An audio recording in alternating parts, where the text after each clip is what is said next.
Ding Ryushui said, "It's not just a little dangerous, it's quite dangerous." Feng Jai nodded. Faced with the actions of Chunshui Palace, he has failed. However, since he has such intentions, there will certainly be new actions targeting either Chunshui Palace or possibly our Shenghua Valley. Ding Ryushui said, "It's not the thief we're afraid of but the thief's plans. If possible, we should get rid of this bastard and be done with it." The two women chatted back and forth, quickly becoming heated in conversation. All because the name Dongfeng Xiao threw them off balance. As they said, it's not the thief you fear but the thief's plotting. Dongfeng Xiao is the mastermind behind the fall of the former Li Palace. And now it's proven that he plans to be the mastermind behind the collapse of Chunshui Palace. With him scheming, even if Chunshui Palace narrowly escaped today, it doesn't mean they can rest easy.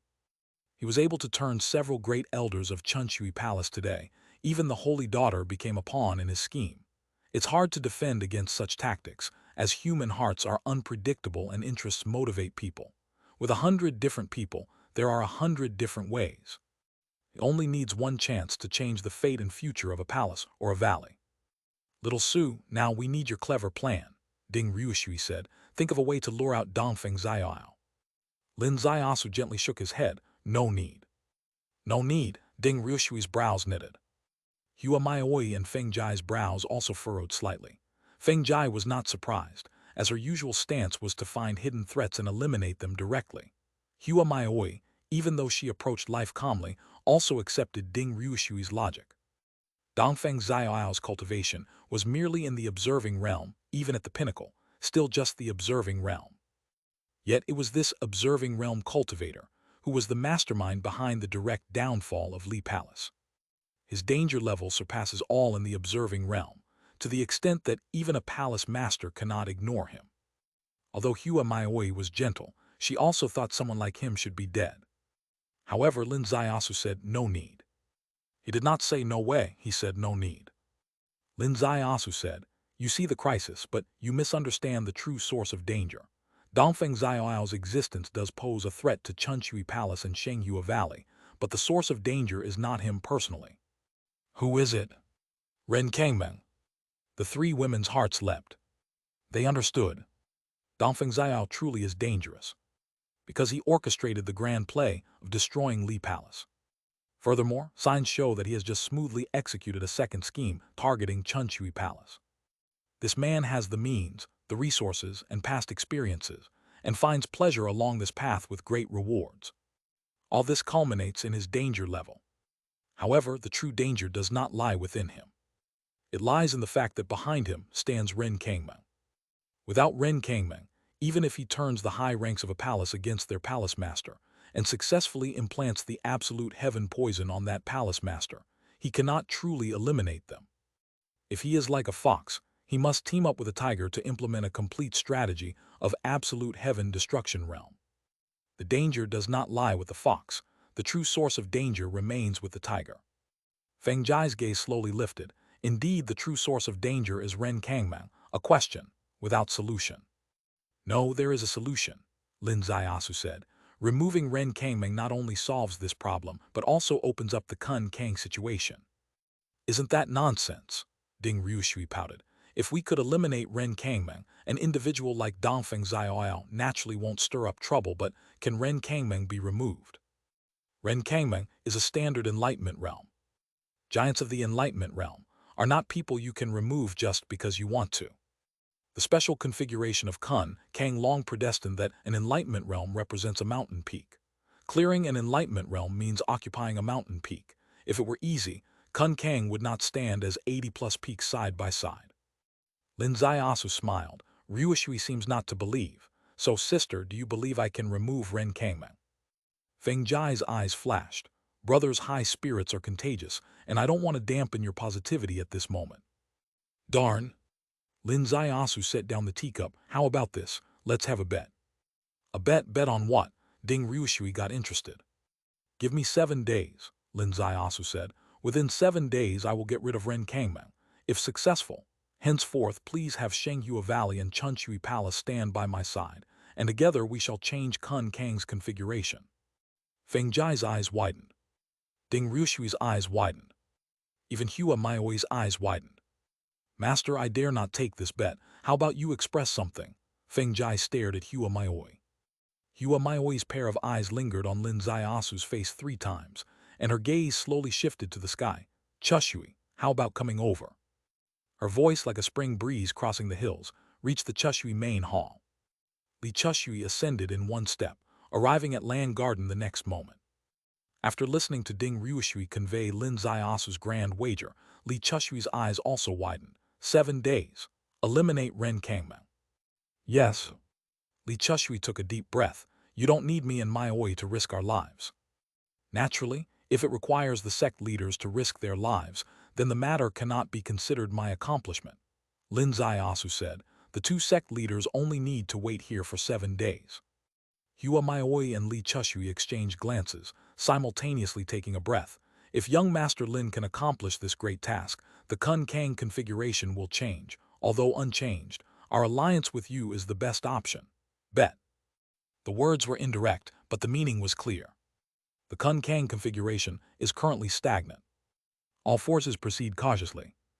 All leaders are sleepless with eyes open. No one dares to take that critical step. If Lin Zaiasu can stir up storms with one hand, easily obliterate a sect, Ren Kangmeng's very survival essentially equals the existence of Kangmeng Palace. It's exceedingly terrifying. If he can destroy Kangmeng Palace, he can destroy other palaces. Who dares to oppose him? In times of major changes, choosing a stance is necessary. Choose right, and the sect enjoys a bright future. Choose wrong, and face an extinction-level crisis. The 2 sect leaders, though appearing youthful, have hundreds of years of experience. Usually, they don't bind their sect with an outsider, but if Lin Zaiasu can create such a legend, he is absolutely worthy of any wager. This is the true meaning of this bet. Lin Zaiasu smiled, then it settled. Settled, the 2 sect leaders responded in unison. Good, I'm off. Lin Zaiasu stood up, flashed to the wall of Land Garden. Don't you need me? Ding Ryushui called out, only to stop abruptly after 4 words. She wanted to follow him, but it seemed inappropriate, as she has another role as a Chunshui Palace disciple. If she assisted him, it wouldn't align with their wager. Lin Zaiasu gently waved his hand. Wait for my return. Leaping up, directly descending into the depths. Clouds rolled, fog enveloped. His silhouette disappeared without a trace. Chapter 297. Chapter 297. The Art of Disguise. Hua Maioi's bright eyes gently turned. In the blink of an eye, we've already arrived at the shore of Chunshui Lake. This movement technique, it's not observing heaven but even surpasses it. Miao, shall we take a walk? Li Chushui asked. Sure, let's go for a walk. The 2 giants ascended into the sky, piercing through the air. In the blink of an eye, they flew 30 miles. A city appeared before them. In their view, Lin Zaiasu entered this city. From this, it was clear that the 2 giants' walk was not just a simple stroll. They had an additional duty, which was to protect Lin Zaiasu. Under their god's perspective, Lin Zaiasu deviated from the main road and entered this city. Hua Maioi stared at the 3 characters on the city gate, her eyebrows slightly furrowed. Luoyang City. Yes, this city was called Luoyang City. Behind it was Luoyang Heaven, one of the 3 major superior forces. Li Chushui said, Absolute Heaven poison originated from Luoyang Heaven.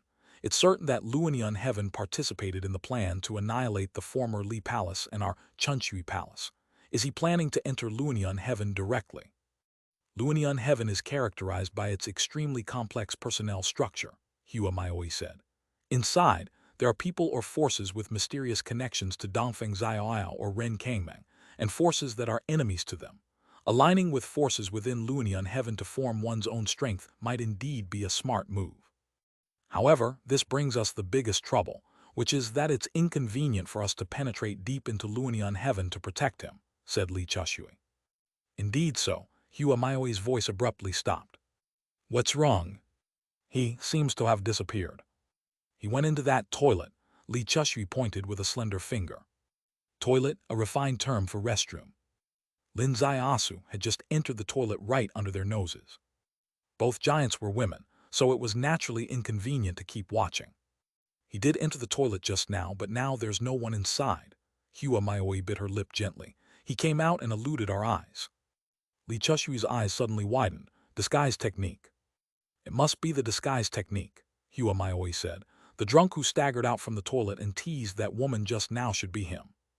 Li Chushui looked around, using her exceptional sensing power to search the surroundings, but she neither found Lin Zaiasu nor the memorable drunk who teased the woman.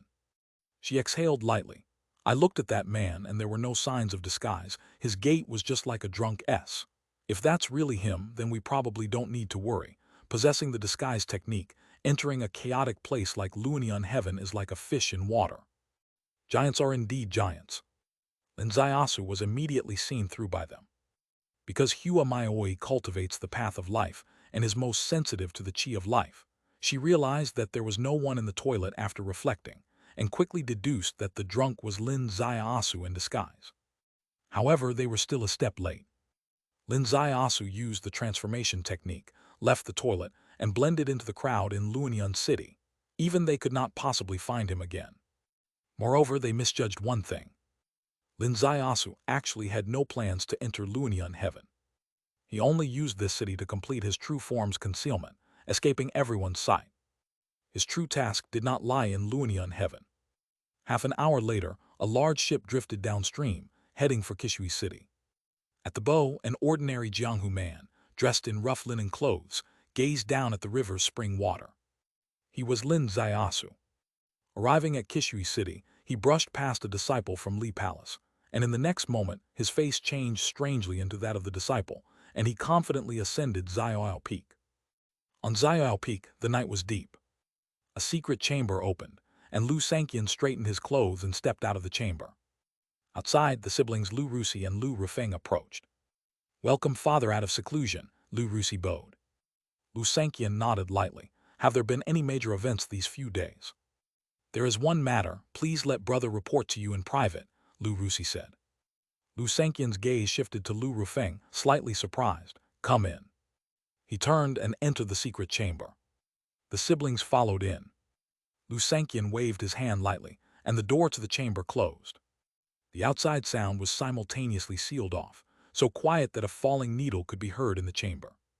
Lu Sanqian said, "Fenger, speak."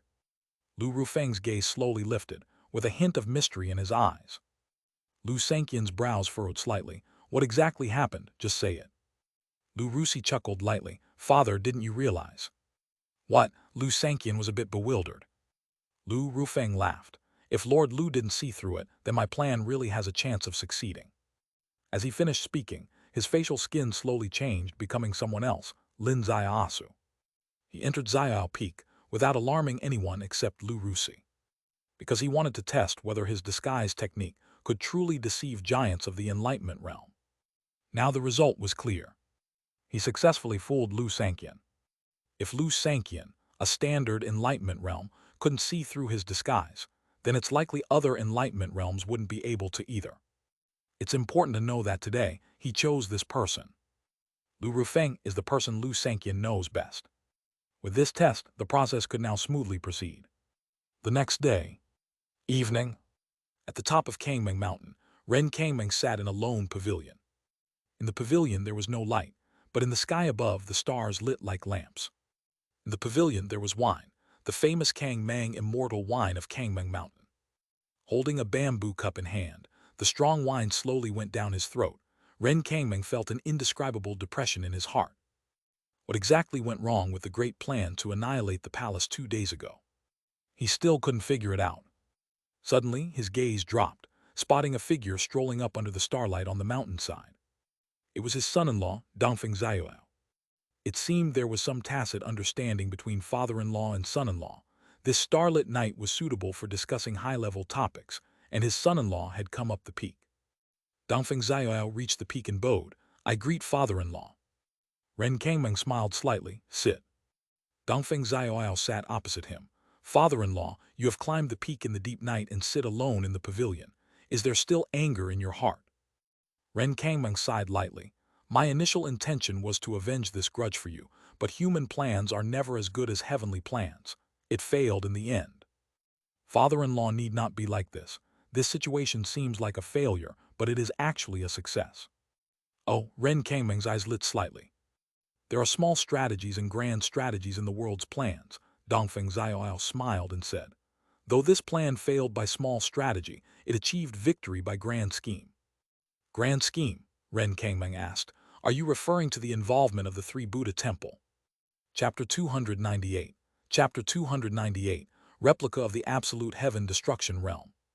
Indeed, Abbot Kong Wen of the Three Buddha Temple gave names directly to 6 traders from Chunchui Palace, which already represents the mainstream orthodoxy of Kun Kang, issuing the harshest warning to Chunchui Palace and Shenghua Valley. These 2 sects have been marginalized in Kun Kang. In this situation, we are working to reduce these 2 palaces, which aligns with the overall trend. Ren Kangmeng's heart pounded. Son-in-law says, it reduced these 2 palaces. Yes. How does my son-in-law plan to proceed? Tomorrow, I'll enter Luonian heaven. Ren Kangmeng's eyes sparkled. Leng Qingquan. Leng Qingquan is one of the 3 great enlightenment realms in Luonian heaven. He is a magnate whom Dongfeng Xiaoyao heavily invested to associate with. No, Dongfeng Xiaoyao smiled gently. Another one. Another one? Ren Kangmeng was slightly stunned. My son-in-law has another path. The 3 great enlightenment realms of Luonian heaven rise and fall together, leading to ambiguity over years. Leng Qingquan alone is not enough to truly bring Luonian heaven to stand on our side. But if we can draw another into our line, we can control Luonian heaven. Once we control Luonian heaven, we'll have the power to compete against the 3 Buddha temple. Ren Kangmeng's heart raced wildly. My son-in-law. Dongfeng Xiaoyao smiled slightly. Father-in-law, our focus should not be confined to a mere Chunchui Palace and a Shenghua Valley, but rather the entire Kun Kang. Ren Kangmeng took a deep breath. Son-in-law, you have undergone such dramatic changes, but your ambition not only remains but has increased. I am very relieved. Come, have a drink. With a stretch of his hand, a bamboo tube flew out and landed in front of Dongfeng Xiaoyao. The bamboo tube was filled with wine. Dongfeng Xiaoyao stood up, holding up the wine tube. This humble son-in-law toasts to the father-in-law. Ren Kangmeng also raised his wine cup. Cheers. Swallowing a mouthful, the fiery strong wine entered the mouth. This cup drinks the wine of worldly trends. This cup also drinks the wine of relief. Because tonight's Dongfeng Xiaoyao had ambitions that reached even further than before. As a father-in-law, he was truly relieved. As a scheming, ambitious man who dreams of leading the entire Kun Kang, he was also very relieved. Everyone in Kun Kang harbors such ambition, but who can truly achieve it? Perhaps only this promising son-in-law. He had just proposed a very good idea. Starting with Luonian heaven. Luonian heaven is the most special sect force in Kun Kang. Though the 3 great enlightenment realms seem to be a sect, they are very scattered, at least not like other sects, where everyone bears the mark of the sect master. Thus, they can be individually defeated. As long as 2 of the giants in Luonian heaven are won over, we can truly take control of Luonian heaven. Controlling Luonian heaven, combined with the existing forces of Kangmeng Palace, makes us the first major force in Kun Kang with the 4 great enlightenment realms. However, what he absolutely did not expect was this cup of wine entrance, although it seems normal. But at the moment of swallowing, an unbelievable event occurred. 1 drop of absolute heaven poison appeared without any warning, appearing in the esophagus. Gulp! Ren Kangmeng directly swallowed it. As the wine entered his throat, Ren Kangmeng suddenly sensed something abnormal. If his true yuan was a gently surging spring water lake, the cup of wine cast, the entire lake suddenly fell into dead silence. Not good. This wine is poisoned.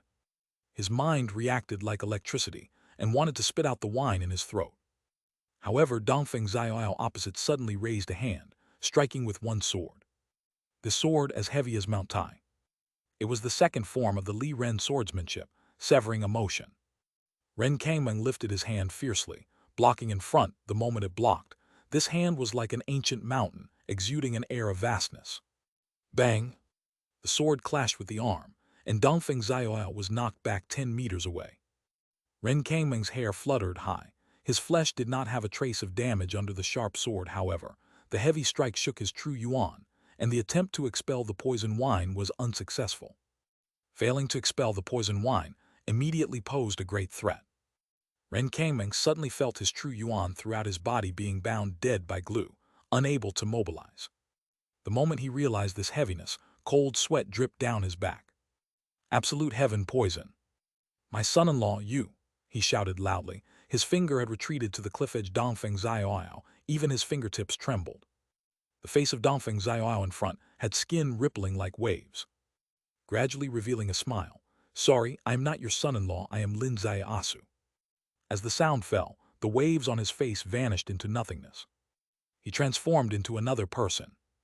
Lin Xiaosu. Ren Kangmeng's whole body shook. Lin Xiaosu, courting death. With a swish, his right hand suddenly rose vertically. This vertical rise was like a battlefield saber standing upright. Blade formed by palm 1/. This was his world-renowned Kangmeng blade path. Kangmeng blade 1/ released. A vastness surged through heaven and earth. How terrifying. Even though he was struck by absolute heaven poison and unable to manifest enlightenment realm combat strength, just the concept of this slash alone transcended all observing realms. Lin Xiaosu was absolutely unable to face it. At this moment, the slash blocked all of Lin Xiaosu's escape routes. At this moment, the slash must surely sever all his chance of survival. Suddenly, a sword light rose from under the cliff. This sword sharp beyond compare. Swoosh! Ren Kangmeng's Kangmeng blade path split in two. His right hand was detached from his body. Silently, a human figure appeared before Lin Xiaosu, sword in hand, blood-red in color. Light in his eyes, murder intent endless. He was precisely the master of Li Palace, famed across the world for his Li Ren swordsmanship, Lu Sanqian. Lu Sanqian, how dare you plot against me? Ren Kangmeng pointed directly at Lu Sanqian with one arm, his voice resembling the wail of an ape. Lu Sanqian said indifferently, 100 years ago, apart from Dongfeng Lai, you two participated in the destruction of Li Palace. Ren Kangmeng tried to muster true yuan again. Still no change. He truly panicked. No, I didn't engage in the Li Palace war, truly no. If not, then consider yourself unjustly dead. Lu Sanqian raised his hand, sword flying. This sword, like spring rain overwhelming the mountaintop. It was precisely the third form of Li Ren swordsmanship, Li Ren tears, beautiful yet dazzling to the extreme. Ren Kangmeng lifted his hand. The stone table in front suddenly flew up. With the rise, countless fallen leaves atop the peak swirled. Lin Xiaosu's vision was obstructed. Crash! The flying stone table and chairs shattered simultaneously in spring rain. Ren Kangmeng was already 100 meters afar, reaching the cliff edge. Just as he leaped off the cliff, the spring rain turned into swords. Swoosh, swoosh, swoosh. Countless sword shadows pierced through his back head, penetrating directly. Bang! Ren Kangmeng's body shattered entirely. His head was filled with holes. His face still showed a disbelief expression. Where? Countless black figures rose around. It was the Elder Council of Kangmeng Palace. They discovered changes atop the peak and reacted extremely quickly, launching an immediate attack, only to be greeted by a giant true yuan hand emerging from the void. Boom!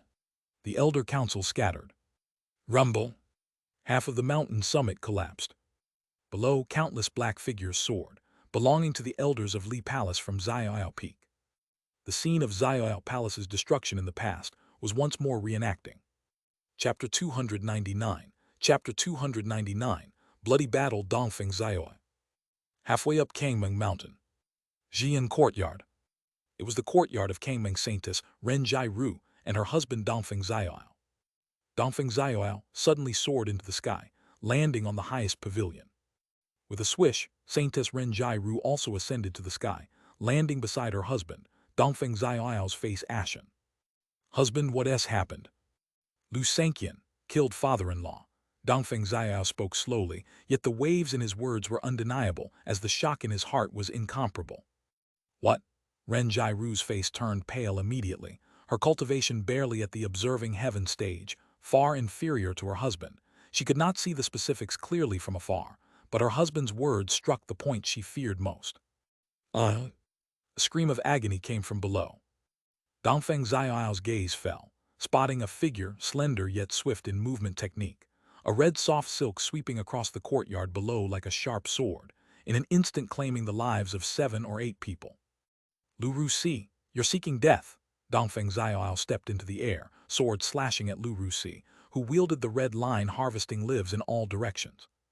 Lu Rusi's red line whipped through the air, coiling towards Dongfeng Xiaoyao like a spirit snake. Just as it entwined him, buzz. The 100 refinement soft silk rope shattered inch by inch.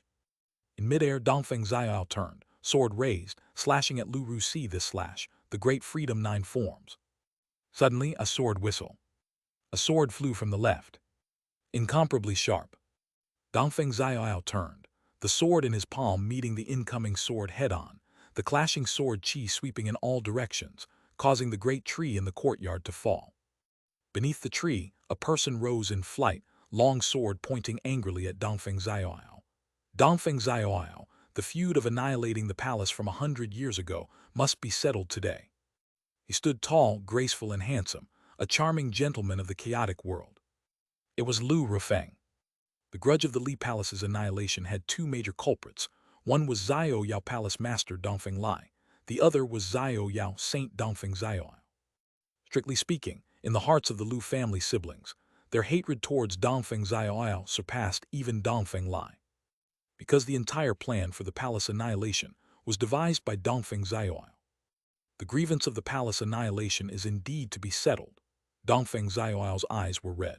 However, it is your Li Palace's grievance of annihilating my Xiao Palace. His hand suddenly circled, the fallen leaves flew up all at once. The leaves merged into a sphere, diverging with a shake, transforming into two super tornado drills shooting towards the Lu family siblings.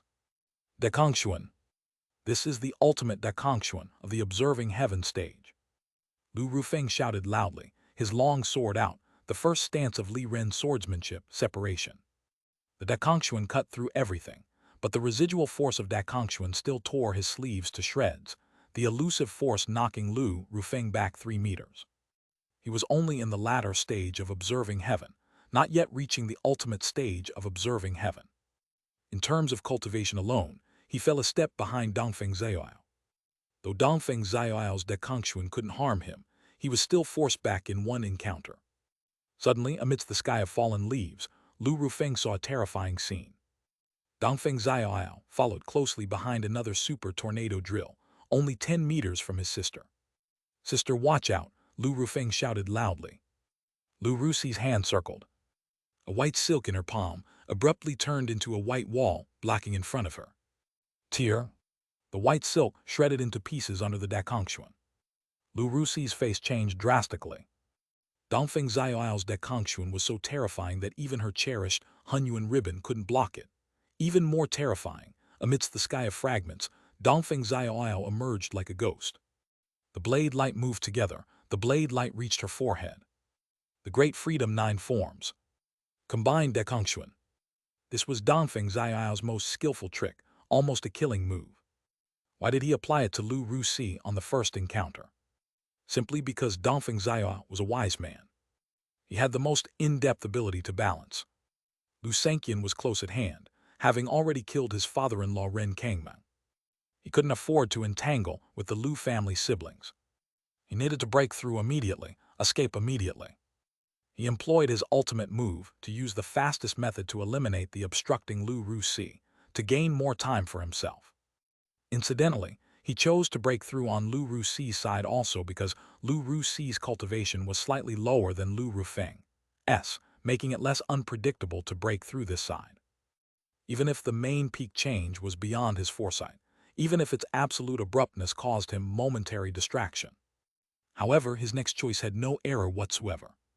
Seeing Lu Rusi about to be slain under his knife, left to grieve from a blade. Suddenly, behind Lu Rusi, someone leaped high into the air. A sword overhead striking down. This sword was like a mountain, like a peak. This sword did not vie for sword Dao sharpness, nor sword Dao variations, it vied purely for strength. Dongfeng Xiao suddenly had an illusion. It was not a sword before him, but a towering mountain. The mountain overturned, pressing towards him. The knife in Dongfeng Xiao's palm suddenly tilted, as heavy as a mountain. The great freedom 9 forms, the variations are indeed so free and unrestrained. Boom! The person soared far away in the air. Dongfeng Xiao's movement technique stalled, also knocked forcibly down from the air. With a swish, Lu Rufeng cut in horizontally, standing shoulder to shoulder with his sister.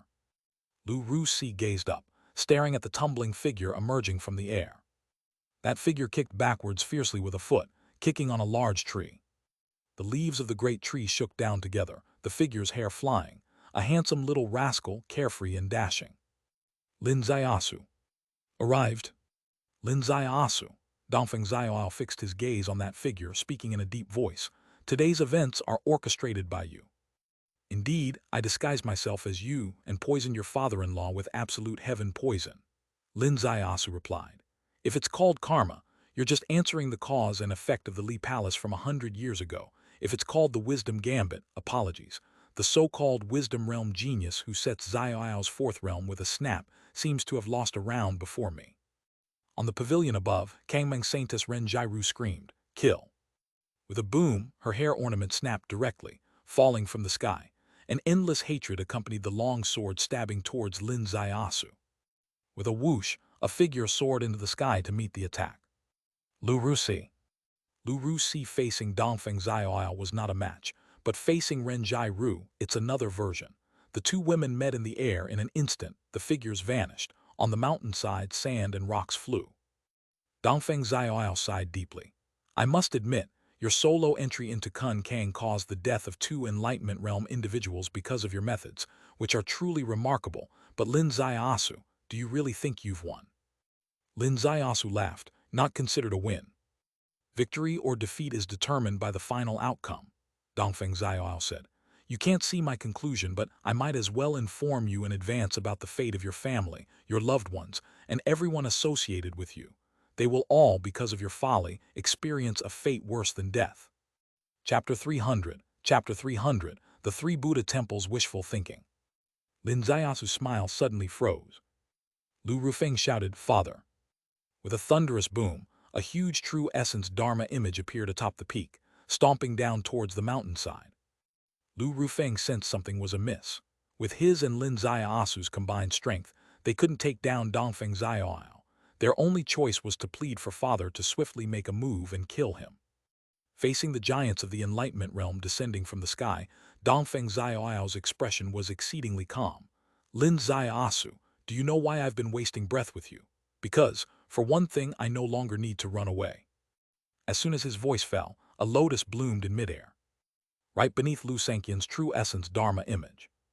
Upon the lotus stood an old monk with hands clasped.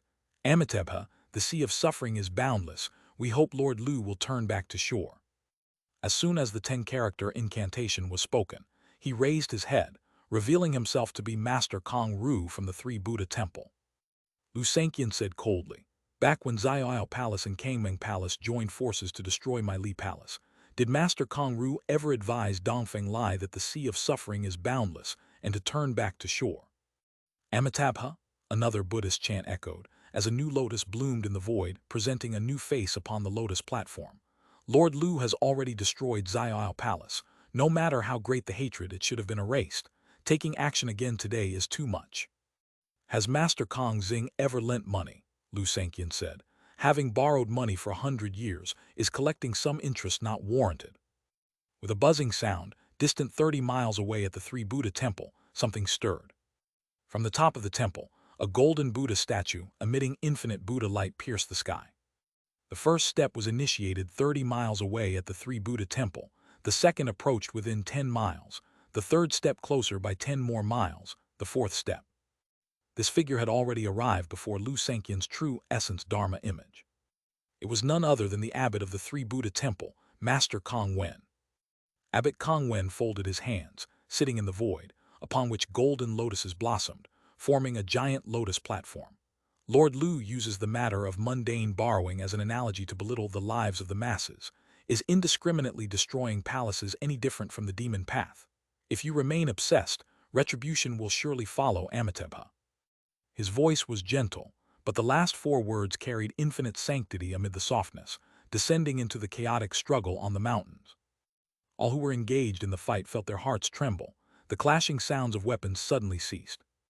Amidst the void where Lu Rusi and Ren Jiru were fiercely battling, they suddenly separated. Lu Sanqian suddenly raised his head. Indiscriminately destroying palaces isn't any different from the demon path. Master Kong Wen speaks truly. May I ask, when Zaiao Palace destroyed my Li Palace, where was the retribution for it? I personally came to Three Buddha Temple asking Master to uphold justice, yet Master evaded me. Why is that?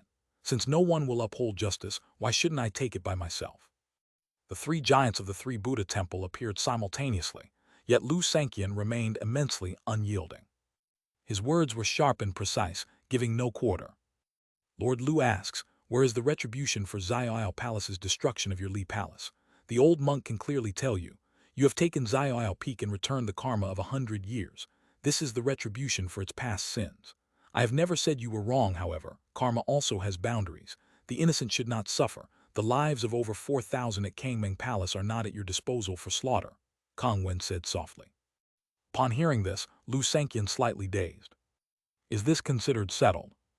Master Kang Wen has characterized the past destruction of Li Palace by Xiaoyao Palace as evil.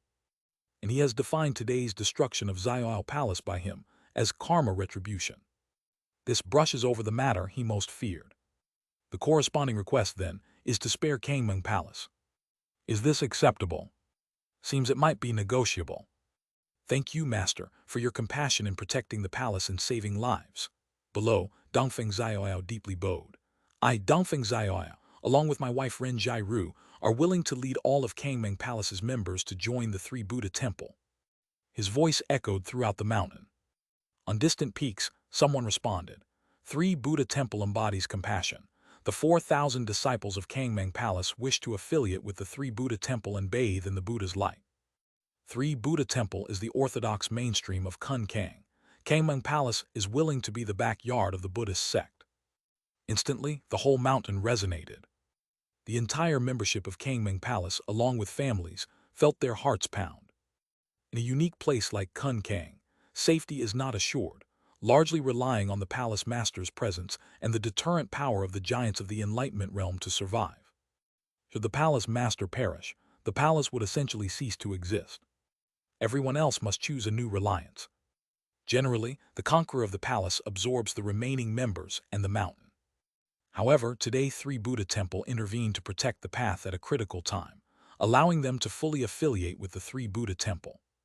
Comparatively, the members of Kangming Palace prefer to accept the protection of the three Buddha temple due to psychological inertia and the temple's reputation. Therefore, at Dongfeng Xiaoyao's single utterance echoing throughout the mountain, he received the overwhelming consent from most people. Master Kang Wen appeared dignified, sitting poised upon the lotus platform, hands clasped. Amitabha, well done, Lord Lu. Now that the 4,000 disciples of Kangming Palace have surrendered to my Buddhist sect, do you still wish to cruelly wield the butcher's knife against these disciples? Lu Sanqian's hair wildly flapped in the wind. His heart also was slightly disturbed.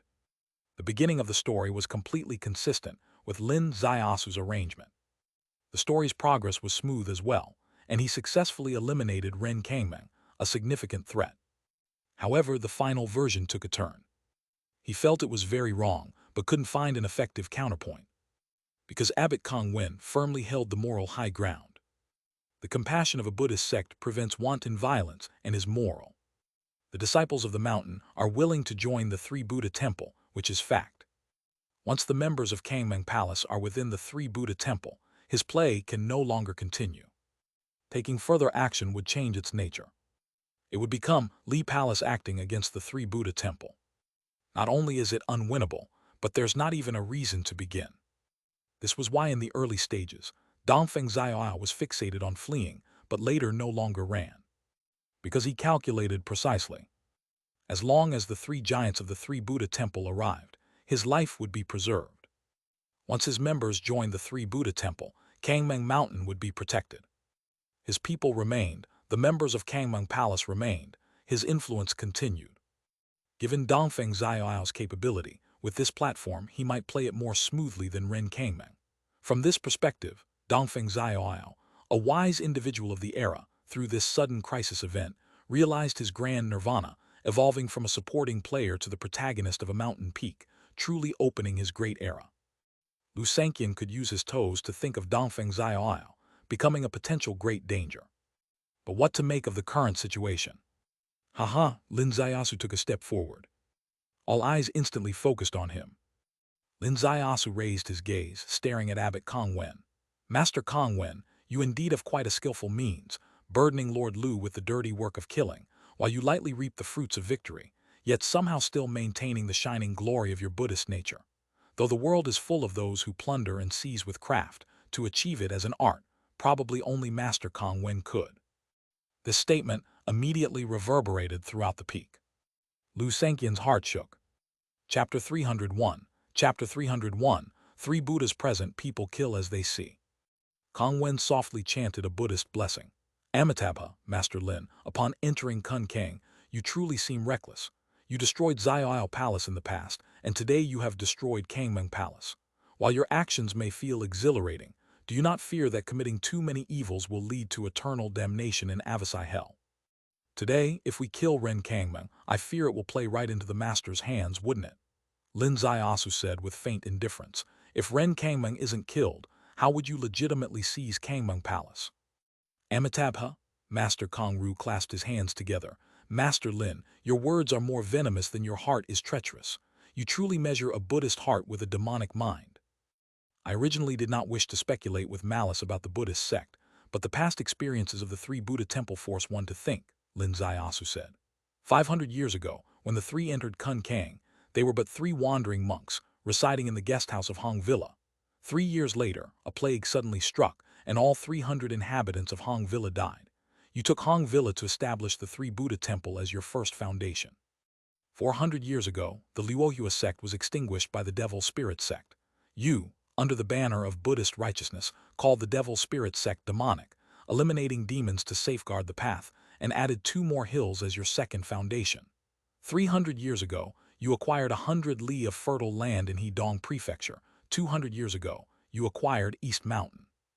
A few days ago, you gained 6 elders from Chunshui Palace, and today you aim to gain 4,000 disciples from Kangmeng Palace. Abbot Kong Wen, you use Buddha's name. I truly wish to know whether your Buddha is a Buddhist in appearance but demonic at heart.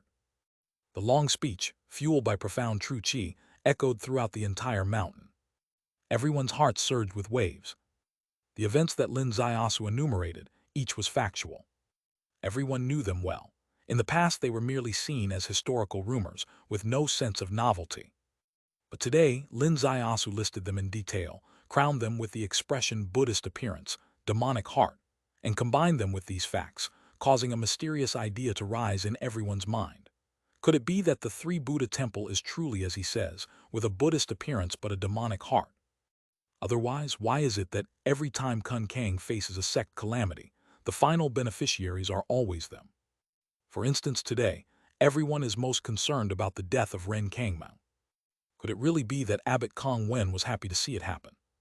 If Ren Kangmeng dies, then they can legitimately claim Kangmeng Mountain, right? Otherwise, how is it so coincidentally that they did not appear before Ren Kangmeng died, and they all appeared right after his death? Is this really not just taking the fruits of others' labor? Master Kongxing stood up tall. Brother Abbot, this child has already entered the demonic path. We must eliminate demons to defend the path. Buddha is compassionate. I leave it to you, junior brother. Amitabha. Abbot Kong Wen closed his eyes. Master Kongxing stepped down. With a swift sound, a sword light swept across the sky, turning into an inch of cold gleam in front of Master Kongxing.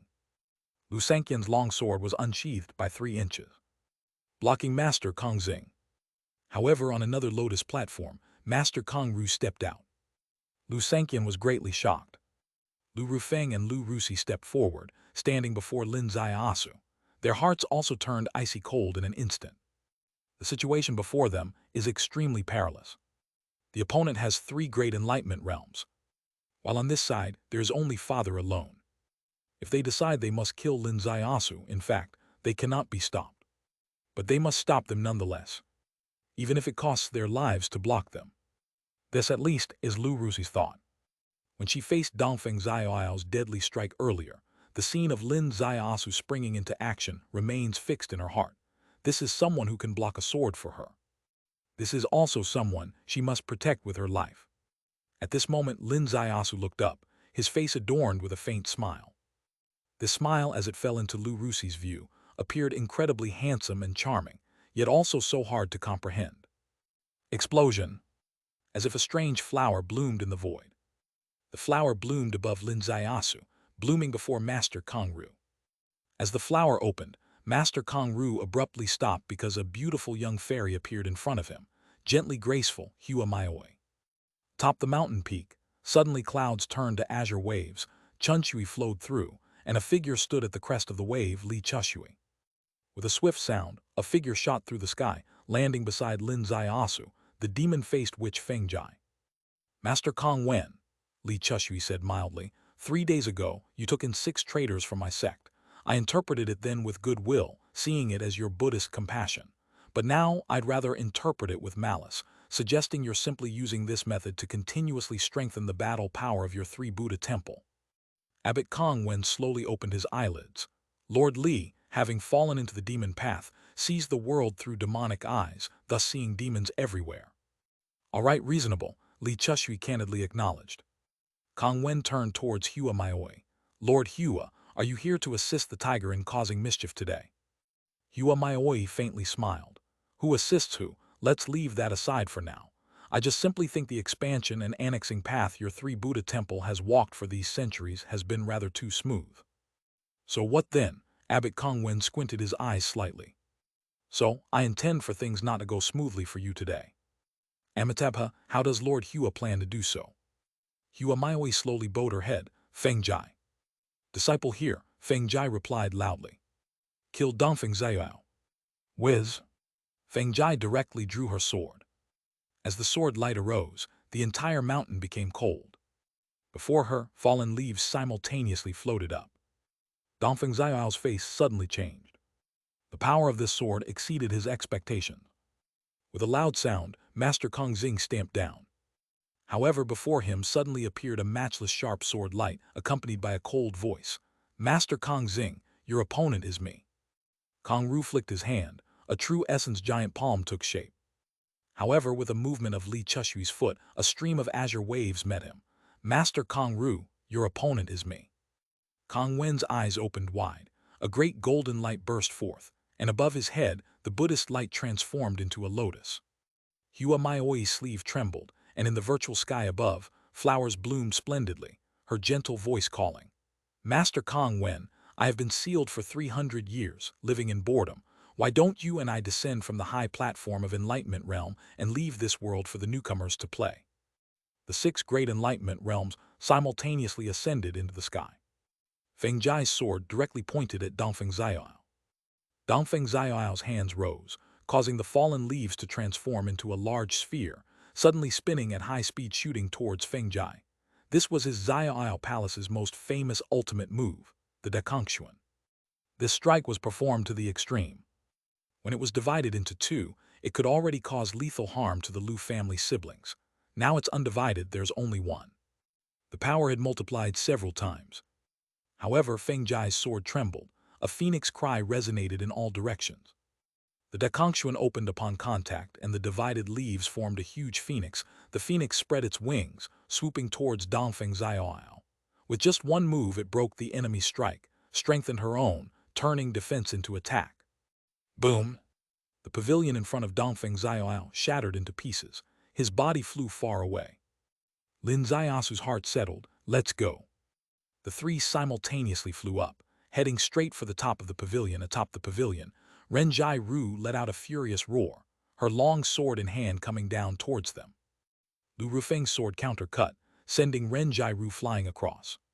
Chapter 302. Chapter 302. The Ban on Severing Roots. Lu Rufeng's figure followed through. A sword light swept past her head, leaving Ren Jai Ru decapitated. Lu Rusi stepped on her corpse and propelled herself toward the main peak. On the main peak, the battle resumed. Of the Peeping Heaven elders in Kangmeng Palace, only 2 remained after Lu Sanqian's assault. With the arrival of the Lu siblings on the main peak, the masters from Li Palace quickly gained the upper hand. Lin Zaiasu's longsword trembled in his hand, unleashing a massacre. His sword Dao was now on the same level as the Lu siblings. As long as his opponents were not Peeping Heaven, he could kill with a single strike. Within moments, the tide of battle turned. 10 minutes later, the 2 Peeping Heaven masters were slain by 3 people working together. Half an hour later, the remaining 70 or so elders of the observing Earth realm were left disheveled and chaotic. Lay down your weapons and you can live, shouted Lu Rusi. Clang! Countless weapons were dropped. Take soft silk. Black pills shot toward the 70-some people before her. Under the sword of the three, they hesitated and struggled, but ultimately they still took them. Sizzle. Halfway up the mountain, Feng Jai's sword bloomed into a strange flower. Red spider lily. The red spider lily streaked across the sky and vanished without a trace. Dongfeng Xiaoyao stood dumbfounded, a line of blood slowly appearing on his forehead, intertwining into a delicate red spider lily. With a loud boom, his flesh separated, leaving a heap of minced meat. This young heavenly pride, known for his wisdom in Kun Kang, and who had dominated for 100 years, met his end on Kangmeng Mountain. He died by Feng Jai's hand. Yet he also perished in this game. On the peak, the battle had fallen silent as well. Lin Xiaosu raised his head and announced loudly, "Master Kong Wen, the 4,000 disciples of Kangmeng Mountain have entrusted me to convey a message. As disciples of Li Palace, they are now very safe and do not need Buddhist protection." The clouds in the void had long scattered. Suddenly, 6 figures appeared simultaneously. The 6 giants of the Enlightenment realm, engaged in their high-altitude battle. Kong Wen's gaze fell downward, passing over Dongfeng Xiaoyao's corpse, over Ren Jiru's corpse, and over the elders of Kangmeng Palace who knelt in neat rows before Lin Xiaosu and the Lu siblings on the mountaintop. His expression, for the first time in his life, was no longer benevolent. Hua Maioi smiled faintly. "Abbot Kong Wen, for 300 years you have seized extravagantly under the guise of Buddhism, never missing a beat, causing your Buddhahood to inflate excessively. Today's small mistake will assist your Buddhahood's perfection. I hope you understand our painstaking effort." Kong Xing and Kong Ru's faces were like sculptures, expressionless, as their figures seemed completely frozen in midair. The 6 giants in the sky were locked in combat, neither able to triumph over the other. Meanwhile, the curtain on the lower battleground had already risen. Kangmeng Palace was subdued by Li Palace. Their hoped for reliance, Dongfeng Xiaoyao and Ren Jiru, were no more. The outcome was predetermined. Continued fighting was futile. Amitabha, Kong Wen slowly lifted his head. "I, Kong Wen of 3 Buddha Temple, have a word of respect for the fellow cultivators of Kun Kang Peaks." Though his voice was not loud, it spread like Buddha's light, transforming quickly into a wave that swept the entire Kun Kang. Mountains thundered, clouds shifted, distant peaks echoed. Li Palace, Chunchui Palace, Shenghua Valley have fallen into the demon path. Deal with them cautiously. For the safety of Kun Kang, and for the safety of the outside world, 3 days hence, close the gate of Kun Kang to these 3 sects' access. Amitabha. The sound waves still echoed among the peaks. Kong Wen, Kong Ru, and Kong Xing returned to 3 Buddha Temple on their lotus platforms. On Kangmeng Mountain, those elders of Kangmeng Palace who had just allied with Li Palace were all stupefied, bewildered by what they had entered. Joining Li Palace, they had found a dead end. If they had not taken the soft silk, they would have rebelled, but they already had. Lu Rufeng and Lu Ruxi's faces were both livid. The 3 giants in the sky who landed beside them also had faces ashen. Even Hua Maioi, who remained calm in the face of disasters, looked exceedingly grim at this moment. "Seal our 3 sects. Maioi, this move is quite vicious," Li Chushui sighed softly. "Indeed very vicious," Hua Maioi said. She understood the word seal better than anyone, because her Shenghua Valley had once been sealed for a full 300 years. Now, just after being unsealed, it was facing a new seal. Yes, barring the 3 sects from the gate of Kun Kang is also a form of seal. Even more terrifying, this prohibition implied much more than that. The most frightening aspect of this prohibition was that it uprooted the foundation of the 3 sects. What is the root of a sect? It's the willingness of disciples to join. Without people, nothing matters, but with people, everything is possible. And now, who would want to join the sects? Entering their sect meant carrying the shadow of the demon path, tarnishing their reputation. Unable to access Kun Kang, their actions were restricted. Exchanges with major sects excluded them, limiting opportunities for cultivation. A sect reduced to such a state is nothing but a waterless river, a leafless branch, a rootless tree.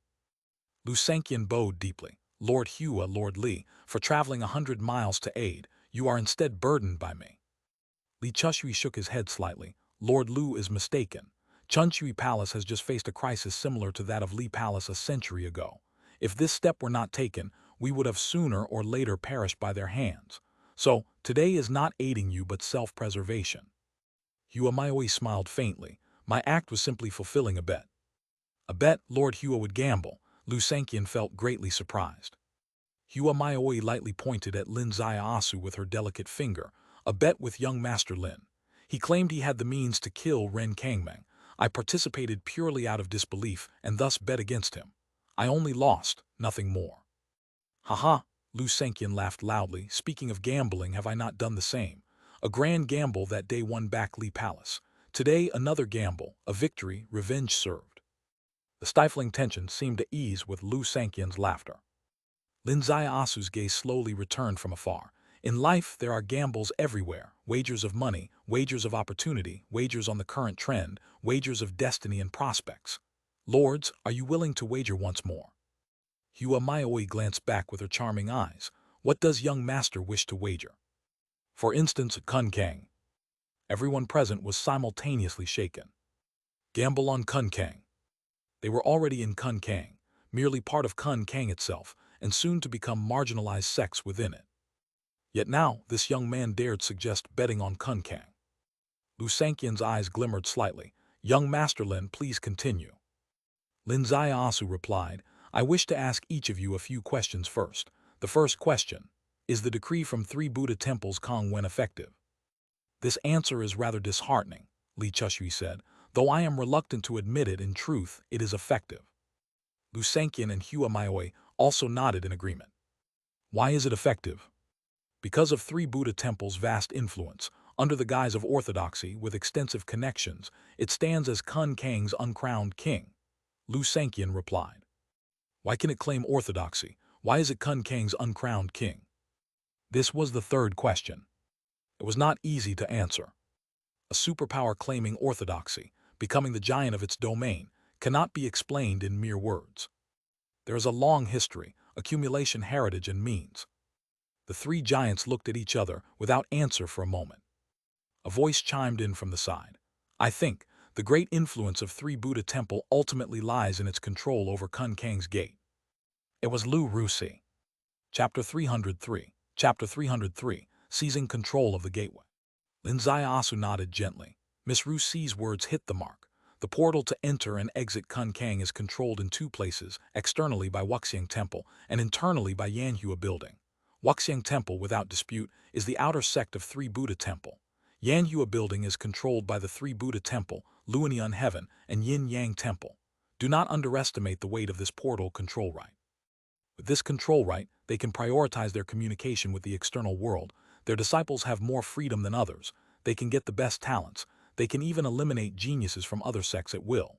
This is just the surface. The deeper logic is that joining their upper 3 sects would become the aspiration of the entire young generation of Kun Kang. As such, their sect strength will continue to expand, truly forming a suppression in terms of power. The 3 palace masters nodded together. Indeed, that's the case. This portal control right is too important. Having the portal control right, it might seem like nothing, as people can enter and exit freely anyway, at most giving Yanhua Building some toll fee. But actually, it's very crucial at critical times. For example, if there are outstanding talents from outside wanting to enter Kun Kang, they choose first. The leftovers they don't care about are left to other sects.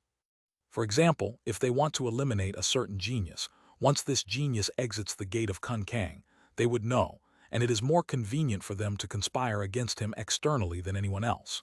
Who would know how that poor genius perished? Over time, they have formed a sect attraction. And thus, they mixed into the upper 3 sects. I understand the gentleman's intention, and I accept it too, Hua said. But does the gentleman have any clever method to untie this deeply entrenched dead knot? This is what I want to discuss with the 3 palace masters. A bet, Lin Zaiasu said. Are you willing to bet on gaining control of this portal right in our own hands? Hua felt as if a great wave was crashing in her heart. Li Chushui felt the same. Gentlemen, taking the control of the portal right from their hands is certainly exciting, but it's absolutely impossible. Why? Yanhua Building is jointly controlled by 3 superior forces. As long as we act against Yanhua Building, it means waging war against the 3 superior forces simultaneously. That outcome is truly unimaginable. Yes, with our current strength, we can barely contend against 3 Buddha temple alone without fear, but facing the 3 superior forces, any rash move might truly invite disaster. Lu Sanqian, who is known for his decisive actions, also shook his head. Yanhua Building, Lin Zaiasu smiled lightly. It has become a key link in the portal only because of the array settings for entering and exiting Kun Kang, which is set up for dual control. If we change the dual control to single control, Yanhua Building will naturally become obsolete. Don't need to worry. Hua Maoi's eyes lit up. Single control, change to unilateral control by Wuxiang Temple. Yes. Wuxiang Temple, Lu Rufeng scratched his head. Then, wouldn't it perfectly align with the wishes of 3 Buddha Temple? Their power would be unprecedented. Wuxiang Temple is controlled by 3 Buddha Temple. Their power is unprecedented, Lin Zaiasu said. But do you think, Brother Lu, that I can still allow Wuxiang Temple to be controlled by 3 Buddha Temple? Everyone's eyes lit up simultaneously. Wuxiang Temple is outside of Kun Kang, and the territory outside Kun Kang is the home field of Qianlong. Feng Jai interjected. Do you intend to use the power of Hidden Dragon to clean up Wuxiang Temple? But doing so would mean Qianlong directly going to war with Kun Kang. Does it fit Qianlong's broader strategy? She rarely spoke, but when she did, it was deeply profound. The relationship between Qianlong and Kun Kang is exceedingly delicate. They cannot go to war recklessly. Due to both forces supposed to be guardians of Daxia on a national level, although Kun Kang's guardian has long had a vacancy suspicion, they are ultimately not enemies. If Qianlong were to take out Wuxiang Temple, it would be direct war against Kun Kang. Wuxiang Temple is not the Rai Zayao Temple. The Rai Zayao Temple has a record, evidence of guilt. The sect behind it is also flawed, the Zayao Palace. Whereas Wuxiang Temple has no blemish, and behind it is the orthodox Buddhist 3 Buddha Temple representing Kun Kang, the uncrowned kings of the entire Kun Kang. The positions of the 2 temples are entirely different. The consequences of taking it down are also entirely different. Lin Zaiasu laughed. Qianlong directly taking action is obviously a bad move, but externally there is a place of law. If some murder cases happen in the Buddhist temple and the evidence is irrefutable, no matter what backing it has, I will still handle it. Everyone's eyes lit up brightly. Lu Sanqian laughed heartily. I always said the gentleman's scheme is that there is always a way to break the situation. This plan is amazing. Feng Jai laughed. I understand your intention. The remaining matters need not bother the master and 2 palace masters. I will handle it. Senior Sister Feng, let's handle it together. I happen to know a place and some people that can be used, Lu Rusi said. After a round of discussion, passion was high. Everyone felt as if they had returned to their teenage years, with blood boiling and passion. Lin Zaiasu bowed slightly. Today I will take my leave. All right, you go with Ryushui, Li Chushui said. Thank you, Palace Master, for your care for Ryushui. Lin Zaiasu thanked Li Chushui again. Let's go. Li Chushui stretched out his hand and grabbed Lin Zaiasu's shoulder. The next moment drifted upwards, returning to Chunshui Palace. That day, Lin Zaiasu and Ding Ryushui returned to Yanhua Building and obtained the token to exit Kun Kang. A flash of light, they passed through the Kun Kang portal back to Wuxiang Temple. As they passed through the Kun Kang portal, Master Hui Guang still sat in front. The 2 faced him with a slight bow and exited the side hall, while Master Hui Guang lifted his eyes, quietly watching their backs. Master Kong Wen, representing the orthodox Kun Kang, had already issued a ban on the 3 sects. The ban takes effect in 3 days. This son managed to leave Kun Kang today. Is it by recognition, or is there another plan? Regardless of any conspiracy, Wuxiang Temple is not afraid. Hui Guang is in the Observing Heaven realm. The Observing Heaven realm in Kun Kang is also at the level of top elders in the sect, not to mention in the martial declining mortal world. In this mortal world, he doesn't even care about the Qianlong king. Even if Qianlong really intends to take down Wuxiang Temple with an iron hand, it still has to consider the entire Kun Kang behind Wuxiang Temple. I believe as long as the decision-makers of Qianlong haven't lost their minds, no one would have crooked thoughts about Wuxiang Temple. Outside the Wuxiang Temple gate is the Bodhi tree, lush with branches and leaves. Under the tree, wildflowers grow. When entering Kun Kang, the start of spring was no more than 10 days. The water was not warm, the flowers were not blooming. And today smoky haze rises, tender willows blow fluff, wildflowers bloom, and spring is vibrant. Checking the phone, March 17th according to the solar calendar. 46 days of Kun Kang journey. Take off the gown and change into spring clothes, cross two worlds, return to reality. How do you feel? Beside him, Ding Ryushui smiled lightly. Highly condensed into 4 words, coming back is great.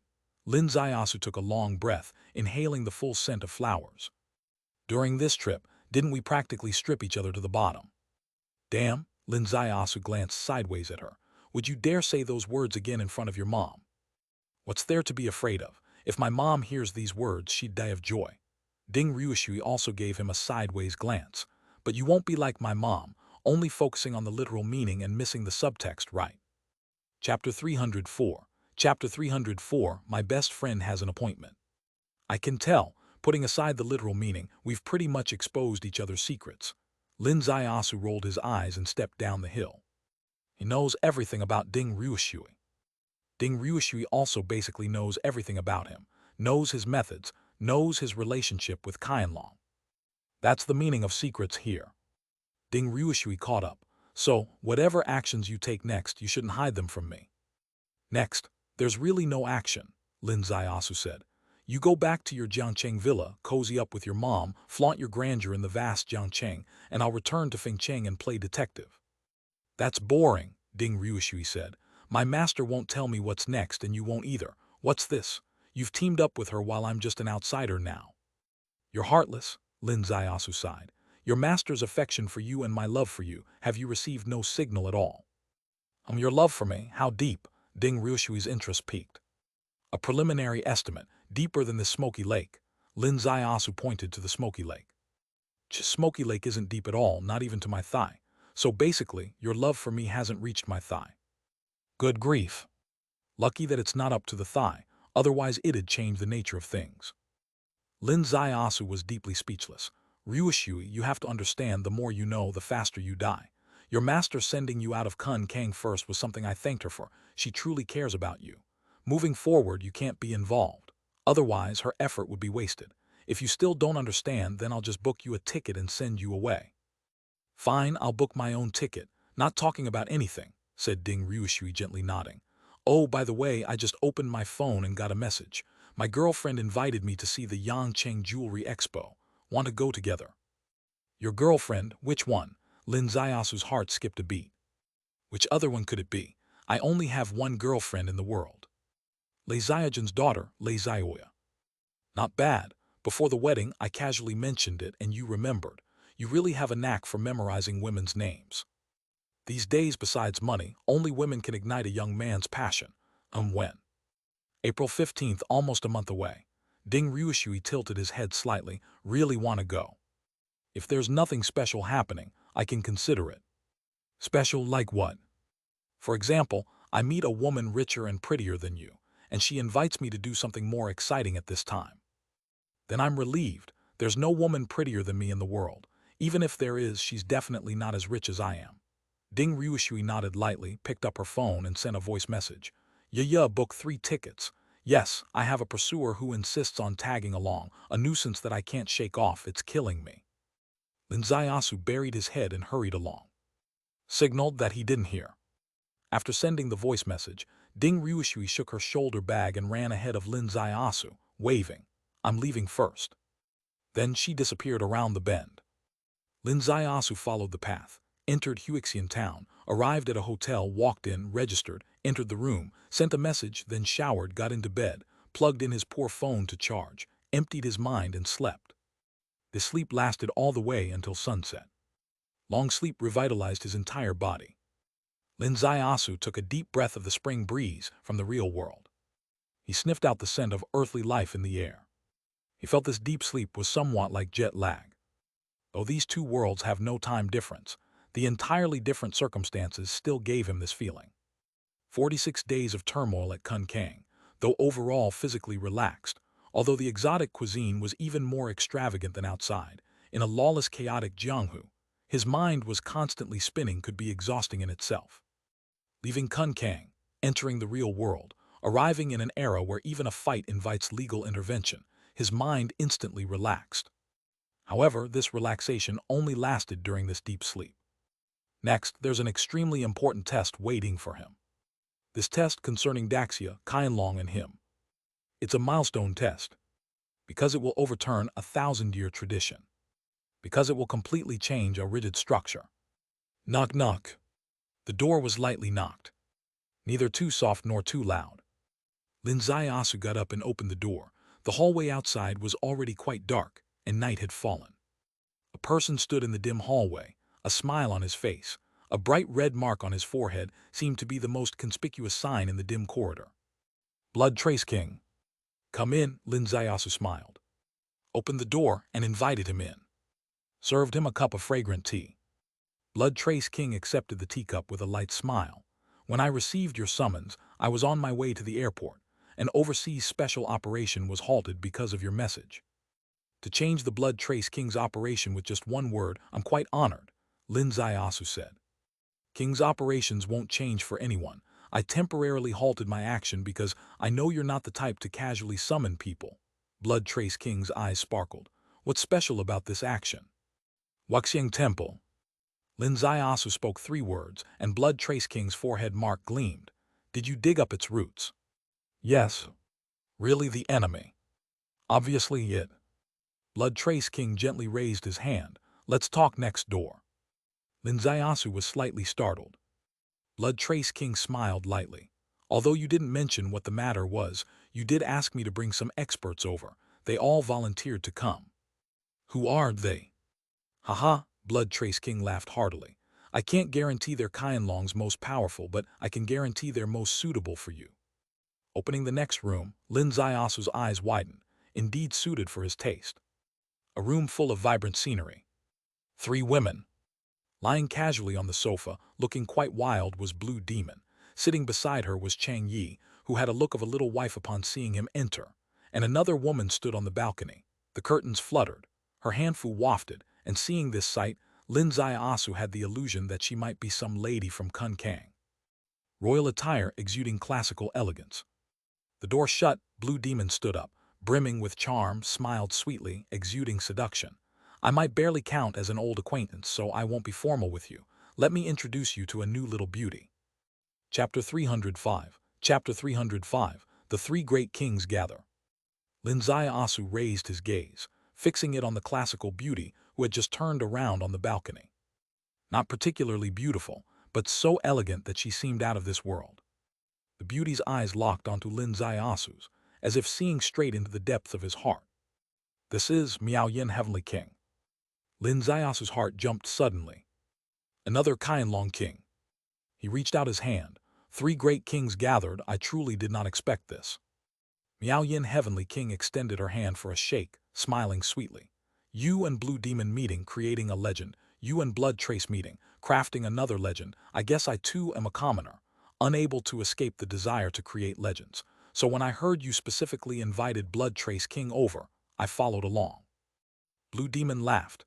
Miao Yin is the most extraordinary among Qianlong, and today she admits she's worldly. I can only be more worldly than her. When Blood Trace King took the Qianlong annual medal last year, I was moved and wanted to see if there's a chance for this year. Lin Zaiasu laughed.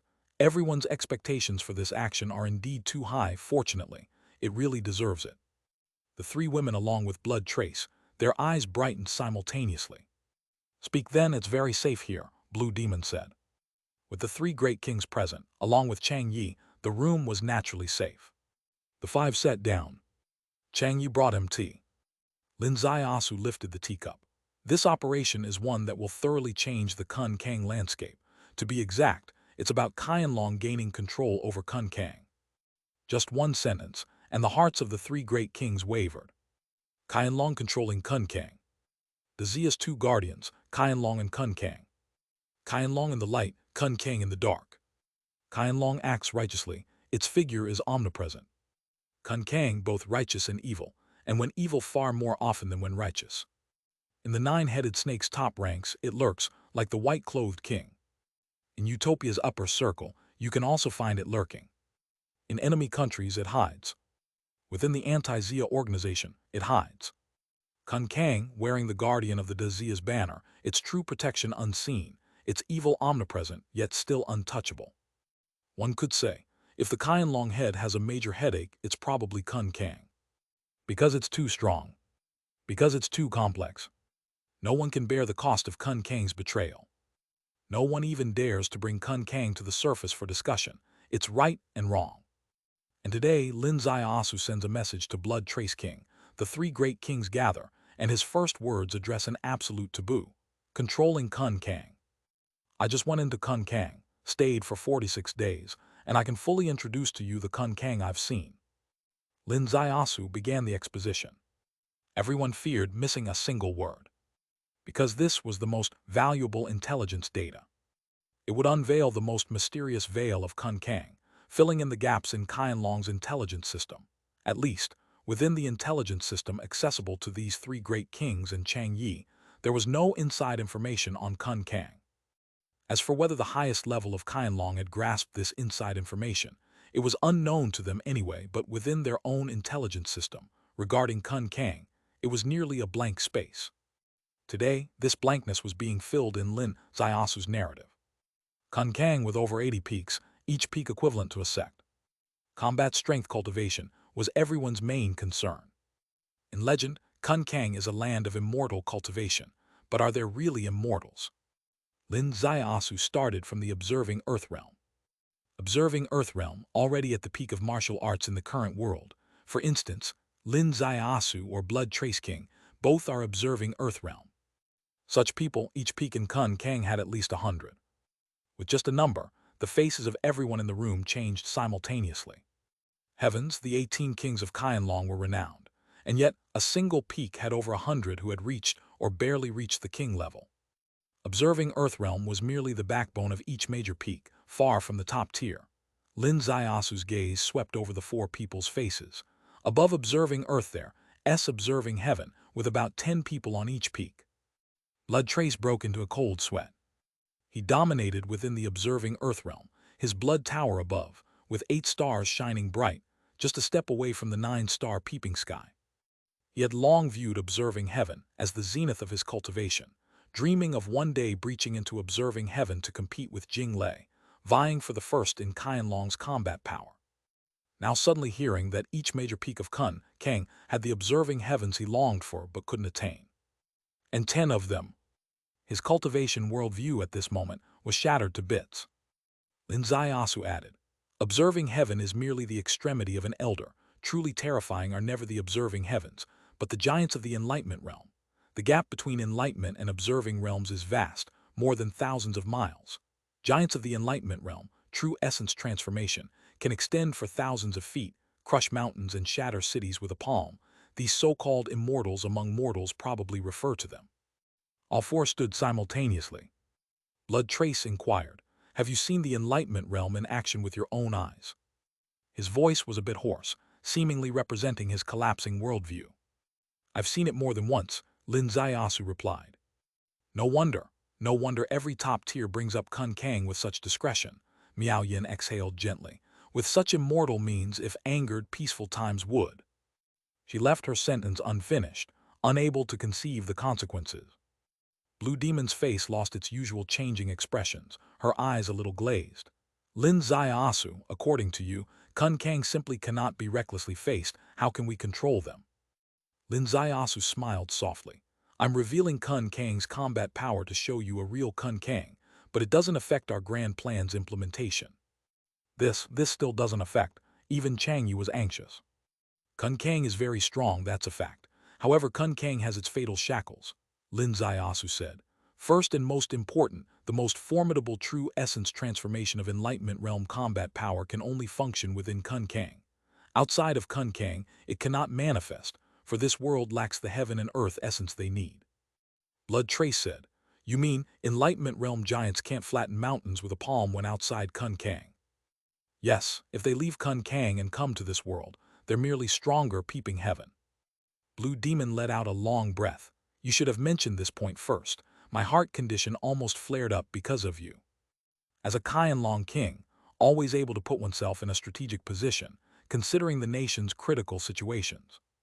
Blue Demon quietly imagined if an enlightenment realm giant suddenly appeared in the modern city, Thinking about how to deal with it resulted in cold sweat all over. With this shackle, it's much better. Overall, they're not considered immortals. No matter how powerful, ultimately they fall within the human scope. Lin Zaiasu smiled softly and continued. The second shackle of Kun Kang is its numerous sects scattered across peaks. Give them an opportunity, and they'll self-destruct. The four seemed to leap from terror into newfound brightness, eyes rekindled with spark.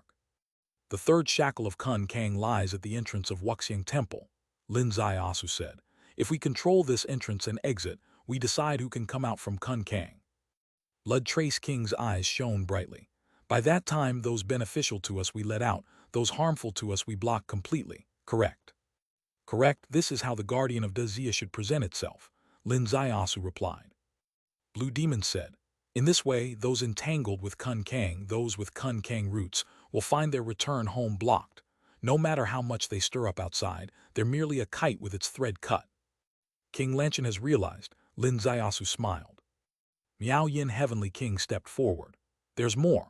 We can favor the sects friendly to us inside, providing them with benefits and assistance, indirectly boosting the sect's influence, gradually altering Kun Kang's ecosystem so that the sects we support eventually dominate. Lin Zaiasu laughed. What Miao Yin Heavenly King describes aligns with my current plan. I already have the support of 3 sects inside, and our agreement with the 3 great sects is for them to replace the current upper 3 sects, becoming Kun Kang's leaders. This will entirely change Kun Kang's ecology. Miao Yin Heavenly King sighed deeply. Bai Shui already admires your plan by 80%, and if this plan were laid before him, he might well be prostrate with admiration.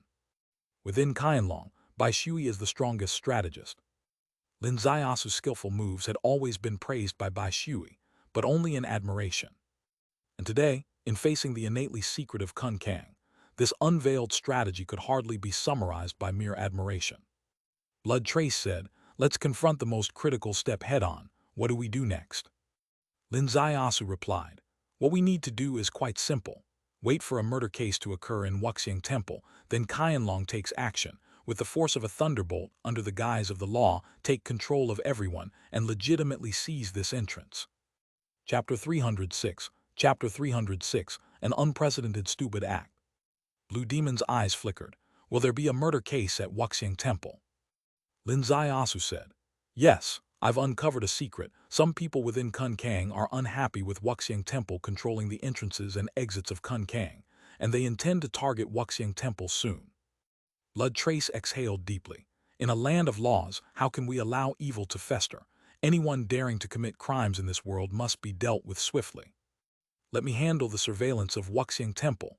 Chang Yi reached out and took a box from her bag. She opened the box, revealing 10 black cicadas inside. These weren't real cicadas. They were the latest technology from Hidden Dragon. She wore her dragon eye, and the 10 black cicadas flew out the window, silently merging into the night at Wuxiang Temple. All right, an unprecedented, earth-shattering revolution is about to unfold. Let's prepare separately. Blood Trace King stood up. Okay, Blue Demon and Miao Yin responded in unison, their hands instinctively reaching for each other's. The 2 of them left the room simultaneously. Only 2 people were left in the room. Lin Zaiasu and Chang Yi.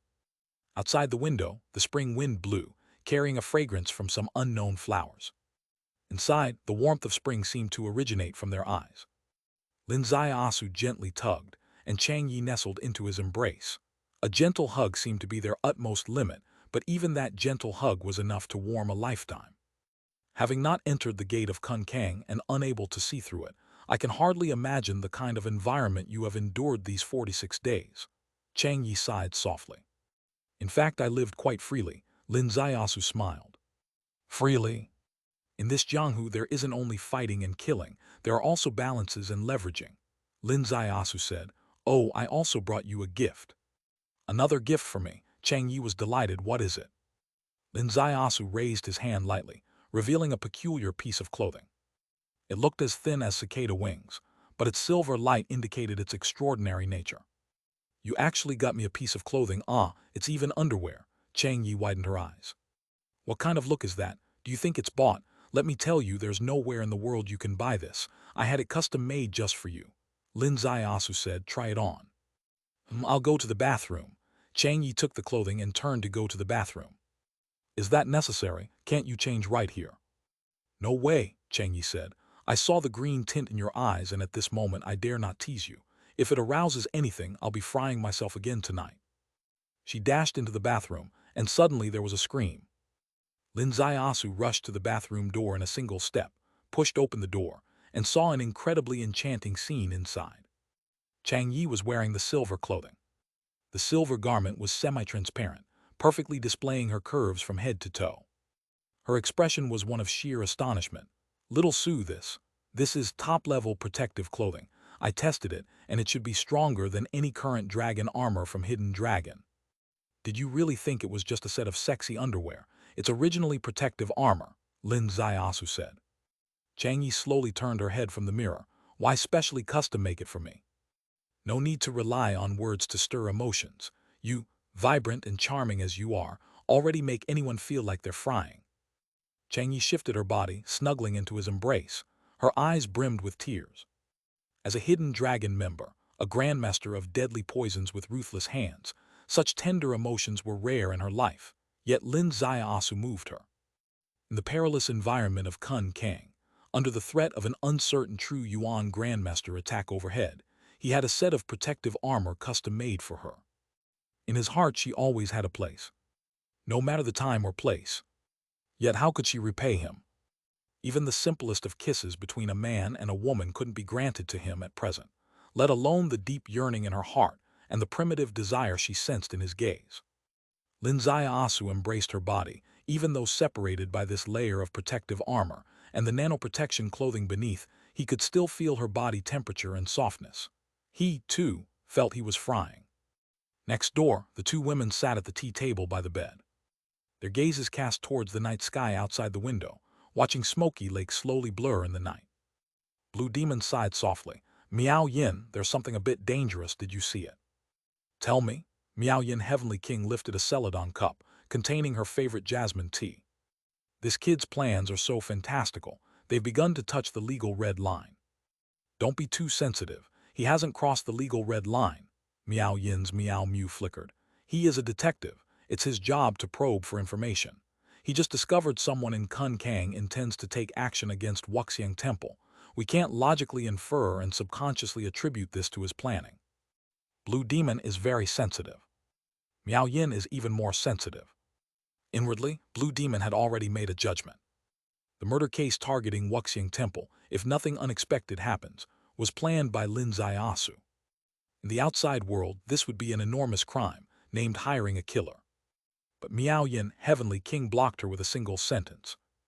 Lin Ziasu said himself that he discovered the secret through detective skills. This has already dismissed his plan. All right, enough of this serious topic, let's talk about something light. Blue Demon smiled gently. What do you think the two next door are doing now? Miao Yin blushed slightly. Do you think we're suitable to discuss such topics? Don't overthink it, Blue Demon said. Nothing like what you're imagining has happened between them, at least not tonight. Why not? Didn't you hint last time that they already? Miao Yin Heavenly King stopped speaking here. Blue Demon sighed lightly. That was then, this is now. At that time, Chang Yi had yet to pass last year's ordeal. She wasn't truly untouchable by others, but now she really is untouchable. They've already become a couple, but now there's suddenly an unpassable chasm. Miao Yin Heavenly King said, Is there no solution? I have a crazy idea. What? Forget it if I say it, you'll laugh at me for 10 years, Blue Demon said. Miao Yin Heavenly King laughed. Then you really must say it. I absolutely don't believe there's something on this earth that could make me laugh for 10 years. Pure curiosity. Blue Demon said, I want to use 4th generation nanotechnology to make a few sets. Miao Yin Heavenly King's eyes widened, suddenly raising her hands to cover her mouth. Her eyes filled with laughter she couldn't suppress. Blue Demon laughed as well. Yet as they laughed, their smiles faded, replaced by a sense of melancholy. How much longer does she have in her safe period? Miao Yin asked. Generally safe before this year's National Day. Let's change the question. After this year's National Day, how high is her risk factor? Blue Demon slowly raised her head, gazing into the depths of the sky. I see no hope, not even a little bit. Miao Yin's eyes gently closed. Your joke just now wasn't funny at all. Otherwise, I'll redeem my king points and really do this unprecedented foolish thing. The spring wind blew. Blue Demon did not answer. There are countless foolish things in this world, half involving men and women. From their perspective, from their height, spending king points, using the most cutting-edge modern technology making sets is an utterly foolish thing to do. But Chang Yi is nearing her end. Her lifelong wish is to spend a few days with the man she loves most like a normal couple. She cannot, but these two heavenly kings wish to accomplish it for her. Is this still laughable? Why is it not tragic? Chapter 307. Chapter 307, Wuxiang Temple Murder Case. Outside the window, the light fog swirled around Smoky Lake. By the lakeside, several new blossoms opened in the night spring breeze. In the inn, no matter how much Chang Yi and Lin Ziaosu cooked things up, no matter how limitless, they could not avoid facing a limit. What was the limit? Substantial activity. Objectively speaking, Lin Ziao still had a scientific spirit. He always felt that his rejuvenation secret technique was omnipotent. Wasn't it the last time when he planted the banner of scientific exploration in her valley? This time he insisted on trying it. Chang Yi couldn't resist him, so his tongue snaked in and touched her tongue tip. Just that touch made Lin Ziaosu believe in her bewitchment. This tongue went completely numb. The blood tower within him turned fast, almost smoking. Chang Yi took out a small bottle, poured half a bottle of yellow detoxification potion into him, and it took him a good 10 minutes to speak. The first thing he said was, "You're too intoxicating, truly performing what it means to die under the peony blossom. Being a ghost is still elegant." Chang Yi's cold sweat slowly dried on her back, responding irritably to him. "Who let you act charming? I warned you 800 times, you insisted on trying. Fortunately, I extracted something from the holy branch you gave me last time, made a makeshift antidote. Otherwise, your whole body would probably be stiff now." If he didn't touch her, a certain place was hard. If he touched her, his whole body would be hard. Forget it, just hold her and chat. The genetic world has changed a bit, do you know? Chang Yi lay in his arms, mentioning an interesting topic. "What?" Lin Ziaosu asked. "The nirvana level has appeared." Nirvana level? Lin Ziaosu was slightly startled. The level after awakeness. Yes. Genetic transformation. There were two known levels before. Ordinary genetic people were the first level, named sprouts in the genetic world. Sprouts, genetically modified with speed and strength that ordinary people cannot have, but within controlled limits, comprising the vast majority of the genetic community. The second level is awakener. Every awakener is a giant in the genetic field, awakening mysterious powers, including physical strength, bloodline power, and superpowers. The 18 kings of Qianlong, except for the Blood Trace King, all are awakeners. The 8 heavenly kings of the 9-headed snake, except for the white-clothed king, are also awakeners. This shows that awakeners are basically the pinnacle figures of the man-made pyramid of the genetic world. But now a third level has emerged. Nirvana level. How powerful is the nirvana level? Lin Ziaosu asked a crucial question. Chang Yi did not answer directly. In fact, she couldn't answer directly because nirvana level is a new thing in the genetic field, and the full scope of its abilities is yet to be determined. She just told Lin Ziaosu one thing. Today you summoned Blood Trace. Qianlong has realized that it's a special operation targeting Kun Kang. Actually, someone also wanted to come, but because Nirvana level suddenly appeared in Nanmo State, he canceled his northwest trip and rushed to Nanmo State. Do you know who it is? Who? Lin Ziaosu's heart slightly jolted. Jing Lei. Jing Lei. The towering beams of Qianlong. The first among the 18 kings. Known for when Jing Lei appears, the world is settled, a pinnacle expert of Qianlong. Originally, he intended to keep his date with the Northwest, but because a Nirvana level suddenly appeared in Nanmo State, he went to Nanmo State instead. Hearing this renowned figure, each mention of which can stir his heart waves, Lin Ziaosu's heart slightly wavered too. Even he, confronting this suddenly emerging Nirvana level, is like facing a formidable foe. Chang Yi concluded in one sentence. This night passed just like that. The following day, Huxian town was as calm and peaceful as ever. Underneath the surface, undercurrents flowed beyond their sights. The transcendent world, hidden outside of the mundane. Another dark night descended. All people in the inn wore Dragon Eye. Within the Dragon Eye was Wuxiang Temple, from every angle, every level. These were images returned by the 10 cicadas Chang Yi released. These 10 cicadas, products of advanced bionics, perched on trees in the dark night. Even Master Hui Guang, whose cultivation had broken through to the observing heaven realm, was completely unaware. This might be the first true confrontation between modern technology and ancient cultivation path. Lin Ziasu reached into his collar, fondling the small heart-shaped pendant around his neck. This pendant was given to him by Chang Yi. Why did she give him this? It wasn't a gift between lovers. The pendant was also a Qianlong weapon, its specific purpose related to the new member in their team, Miao Yin Heavenly King. Lin Ziasu had a keen interest in this Miao Yin Heavenly King. Where exactly did his interest lie? It definitely wasn't her not particularly striking appearance, nor her elegance and unique cultural charm, but her sound Dao. Miao Yin. Under the starlight, Wuxiang Temple was peaceful and serene. The temple, peaceful and serene at any time, was especially tranquil tonight. The monks in the various Zen courtyards have already settled into sleep. Under the surveillance of the black cicadas, there were over 30 people in total. Only 20 went to sleep. The remaining 10 plus were all meditating. This might be the only clue currently presented. Normal people sleep. Only cultivators replace sleep with meditation. In that side hall, Master Hui Guang was also meditating. Time slowly passed. The candlelight in the side hall flickered gently. Approaching midnight. Suddenly, the eyes of a statue beside Master Hui Guang shined with a misty glow. Master Hui Guang's eyes snapped open. A finger pointed at the statue's forehead. Upon this touch, the stone wall in front of him suddenly opened, forming a massive passage connecting to another world. Mountains, water, starlight. The starlight seemed brighter by 3 degrees than on this side. A group stepped out of the passage, all dressed as ancient Jianghu people. Amitabha, where do you benefactors come from? Master Hui Guang asked. Jiding Valley, the stout man at the front replied. What is the purpose of venturing beyond the boundary? Just seeking some opportunities. Well said, Master Hui Guang lightly touched the statue. The passage closed accordingly. The small side hall instantly had more than 20 people, making it somewhat crowded. Please, benefactors, Master Hui Guang said.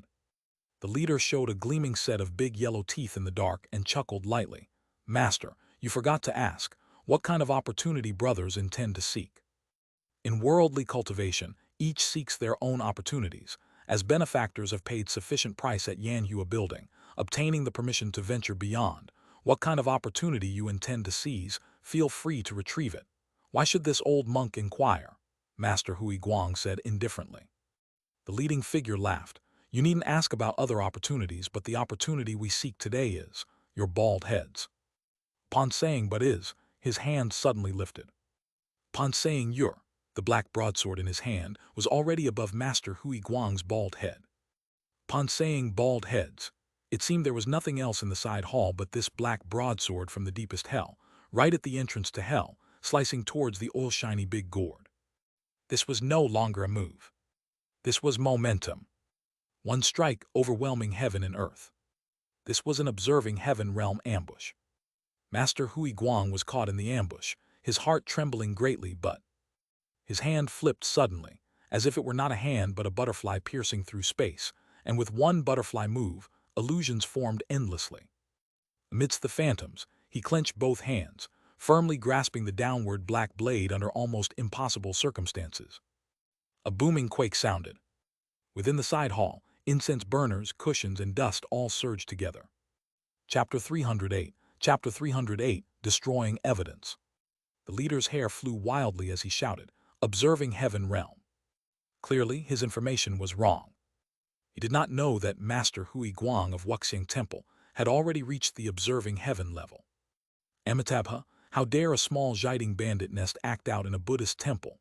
With a flash of golden light in Master Hui Guang's hand, the large black saber shattered into pieces with a crack. The leader shouted, fight your way out. The order to kill was given. More than 20 people rushed out of the side hall simultaneously. Only 3 people were left in the hall. Including the leader, 3 experts surrounded and attacked Hui Guang. In Wuxiang Temple, shadows flickered as more than 20 people wielding sharp weapons charged into various meditation courtyards. The entire Wuxing temple was in chaos. An icy gleam flashed in Master Hui Guang's eyes, which no longer showed his usual kindness. Both his hands raised simultaneously. At the moment they were lifted, there were clearly only two arms, but in an instant, two turned into four, four into eight, eight into thousands. Bodhi Thousand Leaves' hand, the leader exclaimed loudly, filled with horror. Puffing. A soft sound was heard. Among the three men in black, two had their heads smashed at the same time by a single palm strike. Only the leader in black resisted 3 palms. He retreated 10 jiang. Although he was also in the observing heaven realm, he was a rogue practitioner, unable to withstand Master Hui Guang's orthodox cultivation methods, and his techniques could not match the profound Bodhi Thousand Leaves hand of Buddhism. He had no way to retreat behind him. The 4th palm struck, and as it fell, the leader's eyes opened wide. A withered hand landed on his head, and his head exploded on the spot. Master Hui Guang stepped out of the side hall. Wuxing Temple was already in a state of chaos. More than 10 meditating monks leapt up simultaneously to face this sudden assassination. Although the assassination was unexpected, all these monks' cultivation surpassed the imaginations of those from Jade Valley. In an instant, more than a dozen people were struck down. Miserable screams filled the air. Master Hui Guang whispered lightly, "This place is less than 5 li from the town district with many taboos. All who intrude, kill them all. Clear the battlefield, lest we suffer from prolonged troubles." His voice was light, but it covered the entire temple. All the monks understood. This place is, after all, not Kun Kang, but the outside world, where murder cases are not tolerated. Especially in a Buddhist temple. A murder case in a temple would surely become a hot topic. As a result, there was no more mercy. Within moments, more than 10 people, flying high in the air, had their heads exploded by a palm strike or their heads severed by a blade. Even those on the ground, who were already struck down and lost the ability to resist, were all beheaded one by these monks. In an instant, blood flowed like a river. When Master Hui Guang arrived at the scene, seeing this tableau, his face was grim. Immediately clear the battlefield, destroy the bodies, and by dawn. His voice abruptly stopped, because shadows flitted in the air. Suddenly, 3 figures descended into the courtyard. One person had hair fluttering, with a glaring red blood trace on his forehead. One wore blue clothes, softly fluttering in the night breeze, and her silhouette seemed to shift constantly. One dressed in an ordinary jacket, looking like a handsome boy next door. Master Hui Guang's gaze fell precisely on this boy's face, filled with shock. For he was Lin Ziasu. The people beside him were Blood Trace and Blue Demon. Blood Trace and Blue Demon were greatly shocked, witnessing the massacre at Wuxing Temple happening right before their eyes. As members of Qianlong, their duty was to stop violence, but tonight, not only did they lack a reason to intervene, they simply couldn't have done so, given that they were miles away when the battle erupted. By the time they arrived, over 20 corpses were already laid out at Wuxing Temple. They could hardly imagine that this group of bald-headed monks from Wuxing Temple would act so lawlessly. Perhaps this wasn't recklessness. On the contrary, it was because they were cautious, not wanting to embroil in murder trouble, that they killed swiftly and then destroyed the evidence. Killing and seizing life, then destroying evidence. Lin Ziasu said coldly, "Wuxing Temple has indeed set an unprecedented example for Buddhism. However, what you've done has been witnessed by us." His voice resounded throughout the temple. All the monks were simultaneously shaken.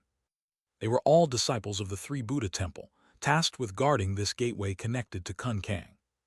Although named for the Buddha at their core, Jianghu mentality dominated. Encountering murder and responding with murder was a golden rule of the Jianghu for them. After killing, destroying the evidence was meant to maintain the reputation of Wuxing Temple, a necessity, albeit a regrettable one. However, while the bodies remained and the evidence unremoved, they were discovered. What to do?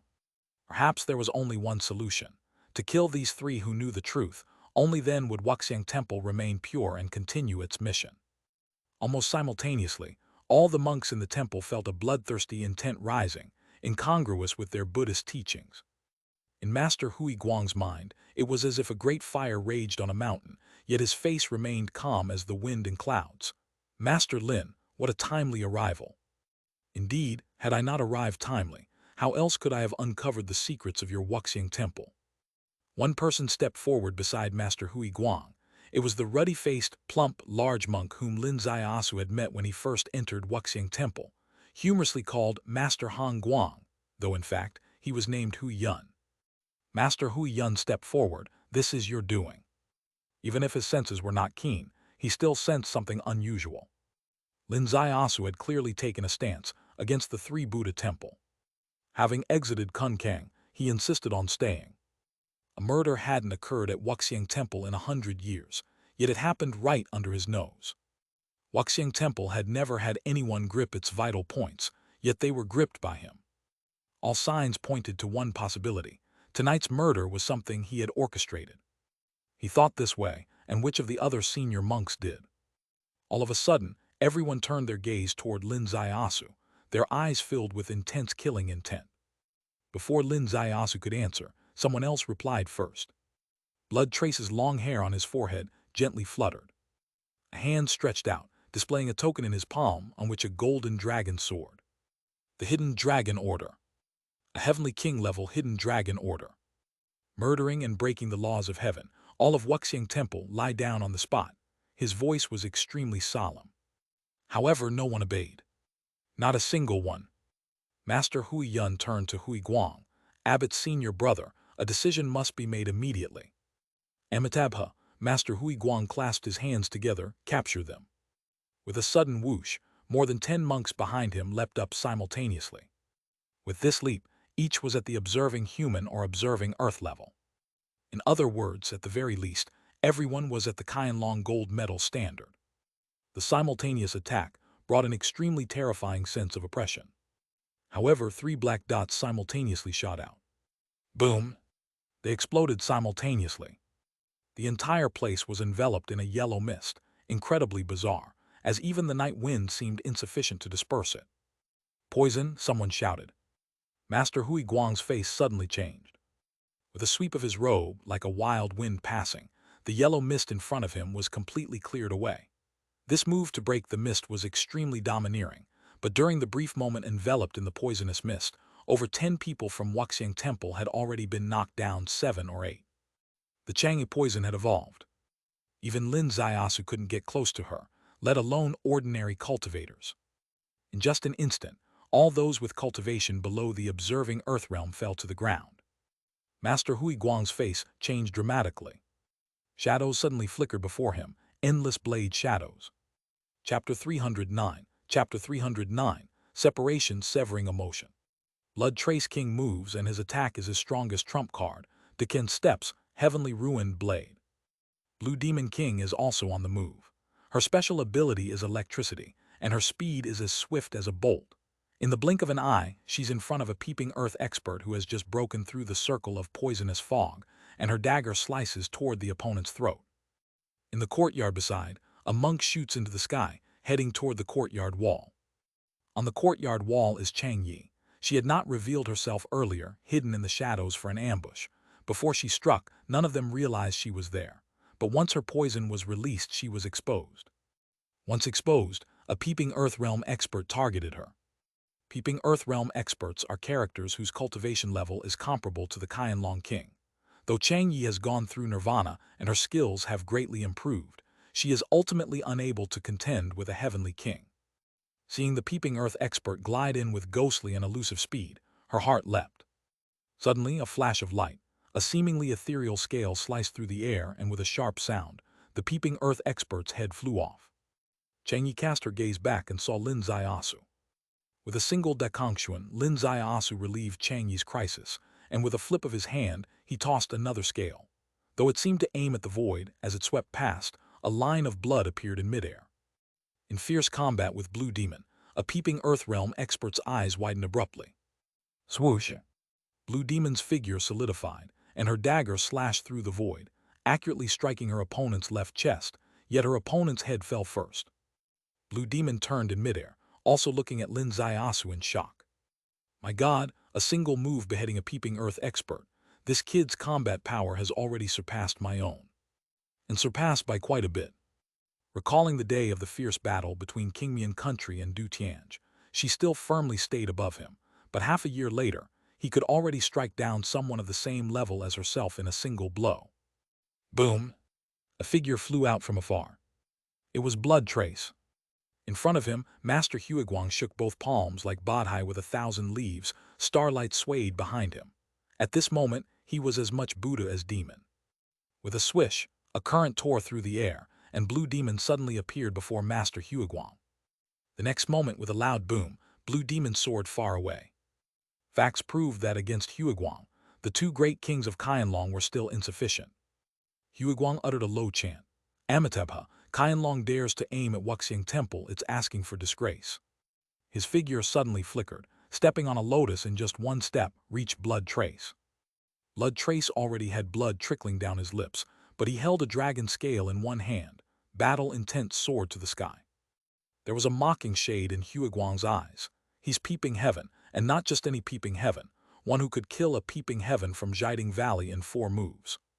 No matter how formidable Blood Trace was, he ultimately lacked the peeping heaven level. Even if Qianlong people are born for combat, without sufficient cultivation, a heavenly chasm is still a heavenly chasm. It's time to set rules for Qianlong, to let them know their boundaries. The best way to set this rule is probably to take down one of their kings. Yet at this time a sword wail rang out. Along with the sword wail, like Li Feng blowing across fields and mountains. Swoosh, a sharp and unparalleled sword light sliced through the night sky, directly stabbing at Master Huiguang. Master Huiguang was taken aback. Raising his palms, his sleeves fluttered up. This flutter carried a teaching. Buddha Red Lotus Seal. Beneath the Red Lotus Seal, no evil can cross. The sharp sword light swept through the Red Lotus Seal. Soft cloth wrapped around the sharp sword move infused with true qi. Swoosh! Master Huiguang's robe sleeves transformed into a butterfly flight. The Red Lotus Seal shattered here. Master Huiguang's face suddenly changed. Li Palace sword Dao, severing emotion. In front of him, Lin Ziasu's 5 elements sword abruptly tilted. With this tilt, it's like a sharp blade opening edge. In the night sky, cold wind rose mightily. Swoosh! The first stance of Li Ren's swordsmanship, severing emotion, reappeared, seemingly evoking a new realm. Master Huiguang's hand suddenly lifted. A wooden fish appeared in his palm. The wooden fish met the sharp sword light accurately. With a clang of metal clash, the 5 elements sword swung out. Master Huiguang's eyes shone brightly. Master Lin's sword Dao is astonishing, but your cultivation is lacking, ultimately no match for me. Is that so? Lin Ziasu sharply raised his long sword. This lift was like bearing a giant mountain. The speed wasn't swift, but the formidable mountain-like weight made Master Huiguang react. This is Li Ren's sword Dao's second stance. Boom! The wooden fish in Master Huiguang's hand emitted a thunderous sound, sending him 3 feet back. Lin Ziasu stepped forward, another sword strike, sending Huiguang back 3 feet again. The third sword strike, Huiguang's back hit the courtyard wall behind him. The blue brick courtyard wall collapsed with a rumble. The fourth sword strike shattered the wooden fish in Huiguang's hand. Huiguang's face finally changed. Swoosh! The extremely sharp severing emotion reappeared. And Huiguang's hands no longer held any weapon. Huiguang suddenly leapt up, entering the side hall. A finger pointed, touching the Buddha statue. In the side hall the passage reappeared. Huiguang's figure flickered, shooting into the passage. Swish swish! 2 discs shot through the air, targeting Huiguang. De Dakongxuan. Huiguang pointed out with 2 fingers simultaneously. The enhanced version of Dakongxuan formed by Earthfall Beast scale completely dissipated its momentum. But while he was dealing with the Dakongxuan in full force, a sword light shot up as if from the underground. Swoosh! It pierced through Huiguang's Qi Danshan. Huiguang's eyes suddenly widened. He had already seen the night sky of Kunkang. He had escaped the peril. But in the passage merely tens of steps away from Kunkang, he completed his cultivation path. His Qi Danshan was destroyed, and though a peeping heaven expert at this moment, he's just a dead dog. Lin Ziasu reached out, his sword disappearing into the void. With a descent of his hand, he grabbed Huiguang, turning back step by step. Blood Trace King had already arrived at the side hall. His eyes were wide open. The long corridor in front, and the other side seemingly indistinct with the night sky here. That is Kunkang's night sky. That place is Kunkang. Kun came to him, the Qianlong king, very unfamiliar. In front Lin Ziasu, he also seemed unfamiliar. This is someone who rose outside of the Qianlong system. With his dignified title as a king, normally he wouldn't have paid attention. It was only due to Lin Ziasu and Chang Yi's journey to Fuseng that caught Blood Trace's eye. Yet when they caught his attention, he merely considered this kid as potential. Never expected, he would become a character of king level to be compared with himself. The last time they eradicated the Rai Xiao temple and pursued the white-clothed king cross-border, he very painfully adjusted his cognition. This kid is truly qualified to be compared with him. And this time, he brought out all his treasured assets. He pushed his martial arts to the extreme, all rendered powerless under Huiguang's hands. While Lin Ziasu with 6 swords had Huiguang defeated. Cross-border pursuit, Huiguang brought to justice. Is this still him? This cultivation, this battle power, straight to rival Jinglei. Above Wuxiang Temple, a large batch of flying cars had appeared unknown to them. Robots dropped from the flying cars, and everyone inside Wuxiang Temple was captured. Whether injured or poisoned, all were fitted with specially made restraints and loaded onto the vehicles. A fragrant breeze flashed, and 3 beauties appeared outside the side hall simultaneously. They were initially filled with excitement, but upon suddenly seeing the sky outside the passage, shock suppressed their excitement. Is this Kun Kang? Chang Yi took a deep breath. Everyone prepares according to the set plan, Lin Ziasu said. The crowd simultaneously shivered. The set plan. This plan didn't intend for capturing everyone in Wuxiang Temple as the conclusion of the event. On the contrary, having everyone in Wuxiang Temple brought to justice is merely the beginning. A beginning, employing the full battle power of the 3 great kings and 2 top experts, painstakingly achieved. What kind of storm will unfold next? Whoosh! On a rooftop, 7 or 8 figures flew up simultaneously. Gale arose mightily, akin to glacier flowing. 7 or 8 people stood at the other end of the passage, staring in astonishment at this end. They stared at Lin Ziasu, and also at the limp Huiguang in Lin Ziasu's grasp. Huiguang's bald head was quite identifiable. At least those people over there recognized immediately. Chapter 310, Chapter 310, 3 rounds of fierce battle. That's Master Huiguang, he's been captured, someone shouted. Something has happened at Wuxiang Temple. Who dares to act so brazenly? Someone from the outside of the land of the end of Dharma still dares to strike against Wuxiang Temple, tired of living, I suppose. Suddenly discussions erupted, turning into chaos. Lin Ziasu stepped forward, speaking loudly. Wuxiang Temple has been involved in murder and robbery, and the evidence is overwhelming. The Qianlong enforcement has seized them all. This single sentence echoed through the passage, reaching Kun Kang. A stone tossed into the water, causing waves. Countless eyes were cast toward the entrance of the passage, and hundreds quickly rushed forward. Qianlong, the most powerful force from the outside. The strongest from the land of the end of Dharma outside, yet they're nothing but trash. Daring to strike Wuxiang Temple is akin to drawing a saber against Kun Kang. Wait, this person is Lin Ziasu who disrupted Kun Kang. Such audacity, disrupting Kun Kang and now trying to destroy Kun Kang's gateway, seeking death. The whole city was bustling. Numerous people arrived at the passage, tens, hundreds. These people were either from Yanhua building or Jianghu figures who rushed over from the city. The incident at the crucial Kun Kang Gateway Wuxiang Temple, with Qianlong targeting it, is a nerve-jangling affair for all. Among the buzzing crowd, a person stepped forward. So it's this Lin brat causing chaos, daring to target Wuxiang Temple makes him Kun Kang's public enemy. I will capture him. This person was one of the stewards from Yanhua building. The stewards of Yanhua building act as representatives of the 3 great forces. They represent 3 Buddha Temple, Yin Yang Temple, and Luonian Heaven. This steward came from 3 Buddha Temple. Wuxiang Temple is an office of 3 Buddha Temple in the outside world. How could it allow those from the land of the end of Dharma to bully them? Yes, in their rigid view, external people are all worthless trash, and the most popular saying in Kun Kang is, any disciple from Kun Kang, when in the outside world, is an immortal. When immortals face the mortal world, there's no need for courtesy. The steward rushed through the passage, his momentum like a rainbow. However, just as he crossed the midline, Chang Yi stepped forward. Those who block the way shall die. The steward's eyes sparkled, and he made a clawing motion. Chang Yi flicked his finger, and a cloud of yellow mist sprayed from his fingertip. The steward laughed heartily, playing with poison, haha. Poison? It's also part of the cultivation path.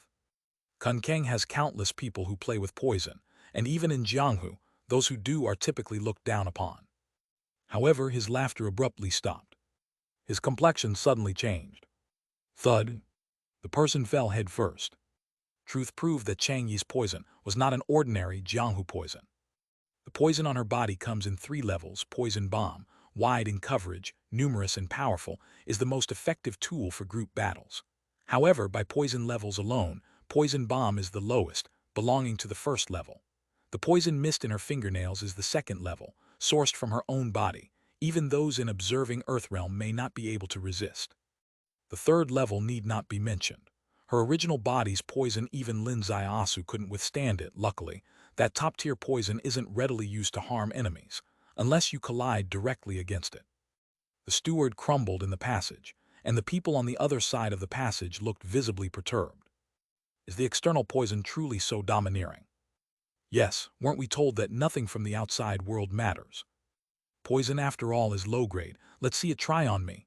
Another steward stepped forward. She, hailing from Luanian Heaven's Kiwang Valley. What is Kiwang? The path of medicine. Her specialty is the ability to detoxify. Facing poison that kills silently, most people dare not step into this passage, but she dares. As she stepped out, those behind her started discussing. Huang Sanyang from Kiwang Valley, Kun Kang's detoxifying adept, surely no poison can affect her, right?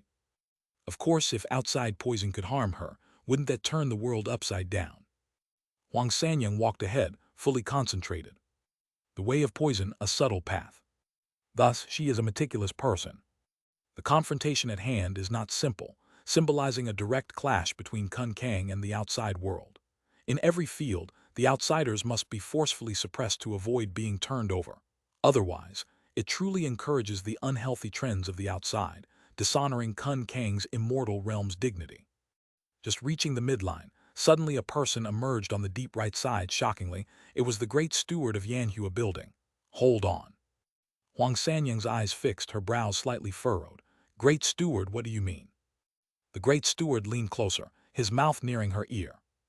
Huang Sanyang tilted her ear to listen. Suddenly, a sharp pain struck her abdomen. A dagger stabbed into her abdomen, and with this stab, her Danshan Sea of Qi was directly ruined. Huang Sanyang trembled all over. Great steward, you. Outside the passage, a few people's eyes locked in suddenly, though the passage inside was somewhat shadowy, yet the vision of those cultivators was hypersharp. Among them, the keenest was the great steward of Yanhua building. He looked at the person beside Huang Sanyang with an incredulous expression. This man's clothes face identical to his own. The great steward within the passage gave a cold smile. His face suddenly quivered, skin and flesh shifting continuously in the blink of an eye. Clothes changed, face changed, turning into an exquisite beauty. The whole process like magic, no, beyond the most mystical magic in the world. She is not the great steward. She is Blue Demon. Transformation skill, such ghostly bewilderment. All were stunned on the other side of the passage. If the first encounter with Chang Yi was showcasing poison as an initial warning, Blue Demon's transformation skill stirred a true sense of awe among them. However, the great steward was furious. Dare to masquerade as me, ambush people from Yanhua building. Cannot let it slide. With a long shout he soared, toe touching the passage briefly, swiftly reaching Blue Demon. This man, late stage observing Earth. In terms of battle strength alone, Blue Demon is truly not his match. After all, combat was never Blue Demon's forte. Just as Blue Demon's heart skipped, a figure appeared beside her like an afterimage, its form briefly transformed, becoming 9 shadows, converging into one, a blade slashing toward the great steward. The great steward's hand raised, sword flying. With a clanging sound, the great steward staggered back, shocked as he stared at the person suddenly appearing in the passage. This person was about 30 years old, with a blood-red scar on his forehead. Blood Trace King. The external crowd all gasped. The first round used poison, generally considered lowly, but Chang Yi's poison had another essence, even those observing Earth cannot withstand. The second round used transformation skill. This skill is so eerie and unparalleled, entire Kun Kang couldn't duplicate it. If these two rounds were ultimately minor paths, in the third round, they truly witnessed power from the outside. That young man with a scar on his forehead, with authentic cultivation, slashed the great steward of Yanhua building with one strike. The outside, is it not the legendary land of the end of Dharma? Isn't any disciple casually emerging from Kun Kang enough to roam the mortal world? Why did these few people emerge, each stronger than the last? Ultimately, where did the problem arise? Che. Three figures from Yanhua building soared into the sky. As they fell like mountains and peaks.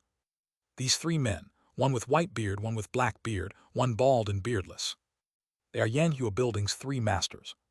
The bald one, Grand Master, High Monk in the Du generation from Three Buddha Temple, Du-E. White beard, Left Master, Elder from Yin Yang Temple, Chuan Taoist. Black beard, Right Master, Elder from Luanian Heaven, Duan Chun. All three are at Observing Heaven realm. With Observing Heaven appearing, adjacent people seem to become grass under giant peaks. The passage mouth seemed to have only these three towering figures. Chapter 311. Chapter 311. Miao Yin Heavenly King's Subsonic Secret Technique. Amitabha, this move by Qianlong is severing the roots of Kun Kang, said Dui. Exactly, to dare commit such a vicious act, death is deserved.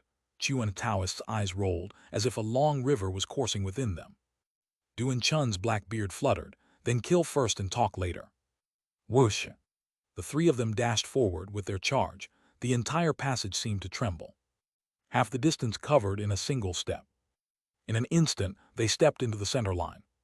Suddenly, Blue Demon and Blood Trace split left and right, revealing a person in their midst. A person sitting cross-legged. This person dressed in white as snow, elegant as an immortal. In front of her, a jade zither. Miao Yin Heavenly King. Miao Yin Heavenly King's nimble fingers lightly strummed without a sound. However, Lin Zayasu's heart gave a sudden jolt. With his ears, he heard nothing. Yet a wave of sound penetrated. Even though his spirit platform was highly stable, this sound wave entered, causing his sea of consciousness to quake wildly. It was a subsonic wave. Subsonic wave, inaudible to human ears, but extremely dangerous and terrifying. Is this the killer move Miao Yin Heavenly King keeps in reserve? Her Miao Yin is not a mere sound Dao, but subsonic. Her unique genes, combined with modern technology, creating subsonic, turning it into the most bizarre murder weapon. Amidst the storm within his sea of consciousness, the pendant on his neck automatically activated, emitting a high-frequency pulse, neutralizing the subsonic wave. Lin Zayasu's heart raced, high-frequency pulse neutralized. This was something developed through modern technology. Modern technology, at its peak, coincides remarkably with the cultivation path. Behind Miao Yin Heavenly King, he also had modern technology protection, making the impact of subsonic on him almost negligible. However, the three building masters before Miao Yin Heavenly King did not have such protection. They suddenly felt chaos in their sea of consciousness, even their true chi, usually so smoothly operating, went into turmoil. With a falter in their steps, figures rapidly closed in, Blood Trace King and Blue Demon. The two kings charged past, sending the three building masters almost simultaneously flying out of the passage. One spat blood, two were injured. Dozens on the outside were also enveloped by the subsonic emanating from the passage, tumbling back and falling down the slope, faces altered. Devil Sound Secret Skill, someone exclaimed. Oh heavens, wasn't the Devil Sound secret skill? Wasn't it supposed to have disappeared from the Jianghu? Even Kun Kang lacks such a secret technique. How could this exist externally? How is this possible? Are we truly the land of the end of Dharma, or is the outside world such? For a moment, the people outside the passage from Kun Kang were all questioning their existence. Their past education, the tales passed down, all claimed Kun Kang was a paradise, and the outside world the land of the end of Dharma. Yet in the recent rounds, Kun Kang was thoroughly defeated, facing the terrifying poisons of the outside, unfathomable transformation skill of deities and ghosts, real battle prowess and cultivation from the outside, and even secret techniques not possessed by Kun Kang. The three building masters, all were observing heaven. The second tier beneath the Kun Kang enlightenment realm. They were forces to be reckoned with even in Kun Kang, yet 3 against 3, the outsiders prevailed. This. Chang Yi stood by Lin Zaiasu's side, her gaze on her lover. Today's battle, every strike was orchestrated by Lin Zaiasu. Chang Yi understood her lover's intent. He was forcibly altering the perception of Kun Kang. To make the people of Kun Kang believe the outside is indeed powerful. In the contest of two major powers, one's weakness will not gain sympathy. It will only inflate ambitions. Showing weakness cannot secure fair treatment, only showing strength can. Thus, the three great kings unleashed their might. The first confrontation fully showcased the external strength in vivid detail. His goal was achieved, because through the passage, Chang Yi witnessed the change in the Kun Kang people's expression, saw their shift from disdain to tension.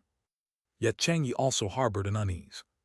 Only they knew that today's dominance was actually a paper tiger.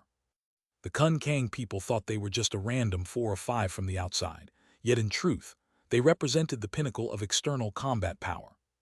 Have the three great kings of Qianlong ever joined forces to face an adversary externally? Even the joint effort of the three great kings didn't truly secure victory. At least for Chang Yi, who knew the inside story, it was chilling. For instance, Miao Yin Heavenly King's subsonic, her subsonic, across all Qianlong only Jing Lei could face it. Today she was in the passage, perfect geolocation, catching opponents off guard, but still couldn't bring them down. The three building masters, hit by the subsonic, fighting hastily with disrupted true chi circulation, were still able to take on Blue Demon and Blood Trace's deadly strike. Though retreated, they weren't grievously injured. If another wave were to come, the defense of the three might crumble. In fact, as long as they could effect the formation of Miao Yin Heavenly King's subsonic, by real combat prowess, the three great kings were no match for the three building masters. Amitabha, suddenly a Buddhist chant echoed from above the Kun Kang skies. With the chant, Miao Yin Heavenly King's expression changed abruptly. Her fingers strummed across the zither strings, emitting sound. The sound was hoarse. This indicated her subsonic was broken. Her gaze suddenly lifted. Through the passage ahead, she witnessed a scene overturning her worldview. 1,000 feet Dharma body appeared in the virtual sky. As the Dharma body appeared, it blotted out the sky and stars. With its retraction, spanning across hundreds of miles of sky, an old monk landed at the passage's entrance. Her zither string seemed suddenly pressed down, her finger as if weighing 1,000 pounds. Blue Demon's perpetually charming face changed color. Blood Trace lifted his gaze, hair already fluttering on his forehead, motionless, and that emblematic blood-red scar seemed even brighter. Lin Zaiasu stepped forward, joining them. Almost simultaneously, shadows densely covered the sky above. To the east, a Taoist stepped across the skies, landing at the passage. To the west, a cultivator with a long sword on his back stepped across the skies, landing at the passage. Master Kong Ru from Three Buddha Temple. Yang Guanju, Yang Julai from Yin Yang Temple. Cold Qingquan, the sword Tao giant of Luonian heaven. The three superior forces of Kun Kang gathered simultaneously. Just because Yanhua building sent a distress signal, also because it struck the nerve endings of these three forces. The giants of the three great enlightenment realms descended at the passage with immortal presence, causing Blood Trace, Blue Demon, Miao Yin Heavenly King a simultaneous shock. They, as the three great kings of Qianlong, for the first time truly witnessed the immortal presence of the giants of the enlightenment realm. Chang Yi stepped through half the passage, joining their side, known as the taboo of the world. A generation's due sect, despite deep breathing, couldn't alter the unease etched on her face. It's fair to say, no one from the outside, even the strongest current generation of Qianlong's experts Jing Lei, would struggle to breathe. Because no matter how strong they are still human. And the people before them, no matter how you look, appear like immortals. It's not over. The western sky lit up slightly, presenting three Dharma bodies at the same time. Two beauties, one elegant middle-aged gentleman. With a flash of the Dharma body, the passage had three more people, no 4. Lu Sanqian, Palace Master of Li Palace. Li Chunshui Palace Master. Elder Hua Maioi. Feng Jai, the demon-faced witch under Hua Maioi, the top below the enlightenment realm. At this moment, Feng Jai still donned her alluring mask, yet her eyes as lively as Chunshui. Those bright eyes of Chunshui looked towards Lin Zaiasu, seeming to speak, narrating the inner turmoil. Amitabha, so it's Master Lin again. Master Kong Ru focused on Lin Zaiasu, palms clasped together. Master Kong Ru, are you lamenting the frequency of my appearances is rather high? Lin Zaiasu said calmly. In fact, from my perspective, I also have to lament the frequency of the master's appearances is rather high. Each time something crosses the line, the master will always be there, and always stands on the facade of hypocrisy. These words were neither servile nor overbearing. His voice was clear and calm, heard throughout the city. Listeners were all shocked. This young man, facing the giants of Kun Kang, was so disrespectful, showing no reverence. Crossing the line, Master, you might be talking about yourself. Master Kong Ru raised his gaze, such as taking action against Wuxiang Temple. The following words landed with boundless authority. Even Blood Trace suddenly felt that every word of this sentence was like a heavy hammer, striking in his heart 10 times in succession. It hammered his very blood vessels into chaos. Chapter 312. Chapter 312. The Power of the Enlightenment Realm Beyond the Outer World. However, Lin Zaiasu's face was as if touched by a spring breeze. Wuxiang Temple, Qianlong has already been wiped out. Of course, I know this move will displease you, but you should also understand that those who live in the secular world must obey secular laws. Those who dare to violate the law will be prosecuted without exception. Wiped out. Completely taken down. Everyone outside the passageway's hearts skipped. Oh my God, are they playing for such high stakes? Kong Ru's voice fell. Amitabha, Wuxiang Temple lives in peace with the world. How could we possibly break worldly laws? Our 3 Buddha temples stopped you, Master Lin, from doing evil in the Kun Kang territory. Now you are framing Wuxiang Temple out of revenge. Is that not so? Framing, Lin Zaiasu said. It is just as well to let the people of Kun Kang see. Is it I, Lin, who framed Wuxiang Temple, or is it Wuxiang Temple that violated the law with overwhelming evidence? As his voice fell, Cheng Yi raised his hand, putting the dragon eye on his eye. Frames of images passed through the passage, projecting upon the Kun Kang territory. 10 images. Each image of Wuxiang Temple. There are meditation halls, plazas, the entrance of side halls. All are scenes of bloody slaughter. More than 20 men in black being massacred by Wuxiang Temple monks in various corners. That phrase from Master Huiguang of Wuxiang Temple also came clearly through. This place is no more than 5 miles from the town area, full of taboos, all intruders, kill them all. Clean the battlefield to avoid long dreams at night. It was this sentence that opened the door of slaughter. Wuxiang Temple monks started the carnage, beheading more than 20 people in moments. Under the projection, the crowd of Kun Kang all felt their hearts racing. The people of Jade Valley. Jade Valley, that is a notorious robber's den, a lawless land. Why would they target Wuxiang Temple? There is no reason for this. Paid to do the job, what reason do you need? You mean behind this? This sentence left his mouth and immediately stopped, traveling in the Jianghu, inviting disaster with words. Who dares to direct Jade Valley robbers to attack Wuxiang Temple people? It's no ordinary person. A recklessly guess would truly lead to death. Master Kong Ru slowly raised his eyelids, gliding over the faces of the 3 giants beside him, and slowly turned to Lin Zaiasu. Master Lin in the Jianghu, to kill in return for being killed, is an eternal truth. Wuxiang Temple was suddenly attacked by malicious bandits. If we don't kill in return, should we just close our eyes and wait for death? His glance swept over Hua Maoi, Li Chushui, and Lu Sanqian. The phrase malicious intent carried deep meaning. The implication was already clearly revealed. He suspected that these 3 forces and Lin Zaiasu worked together. Suspecting the person behind the Jade Valley bandits was these 3 giants. However, his status was different. Even with suspicion, he could not speak it aloud. To kill in return for being killed is called self-defense outside. Blood Trace stepped forward. However, self-defense also has limits. These people who have lost their ability to fight Wuxiang Temple monks killed them all to silence them, grossly illegal, and later, facing Qianlong's law enforcement, they even resisted with force, attempting to destroy us too. How can that be explained as just killing in return? Hua Maoi sighed softly. This is reasonable. To kill in return is indeed a Jianghu rule, but everything should not touch the bottom line of being human and doing things.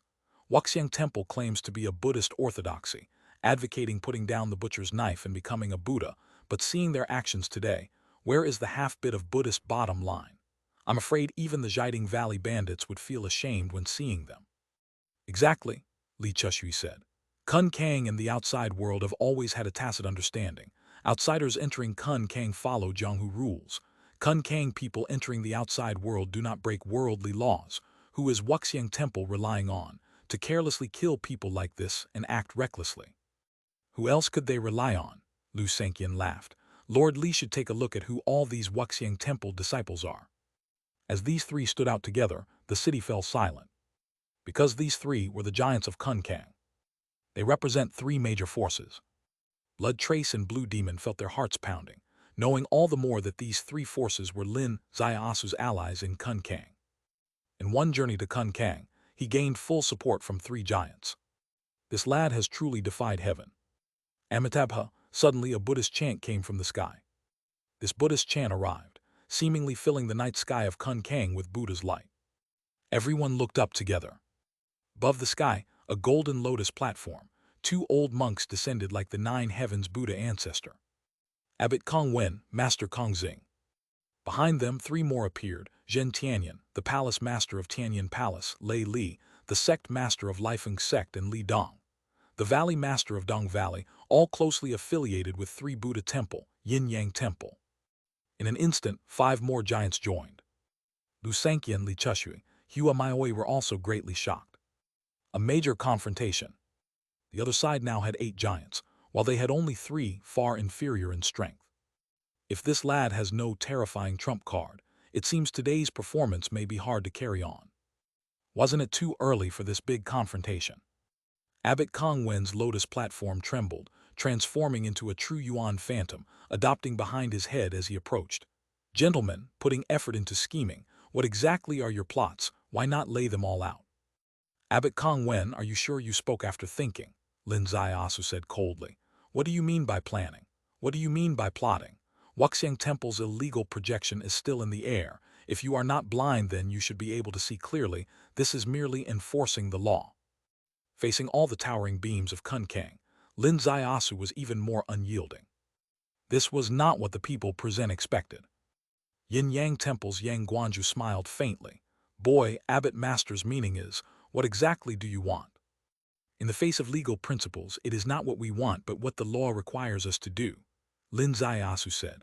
All vicious monks of Wuxiang Temple, capture them all, trial by law, that is all. Boy, Lang Qingquan of Luanian Heaven laughed coldly.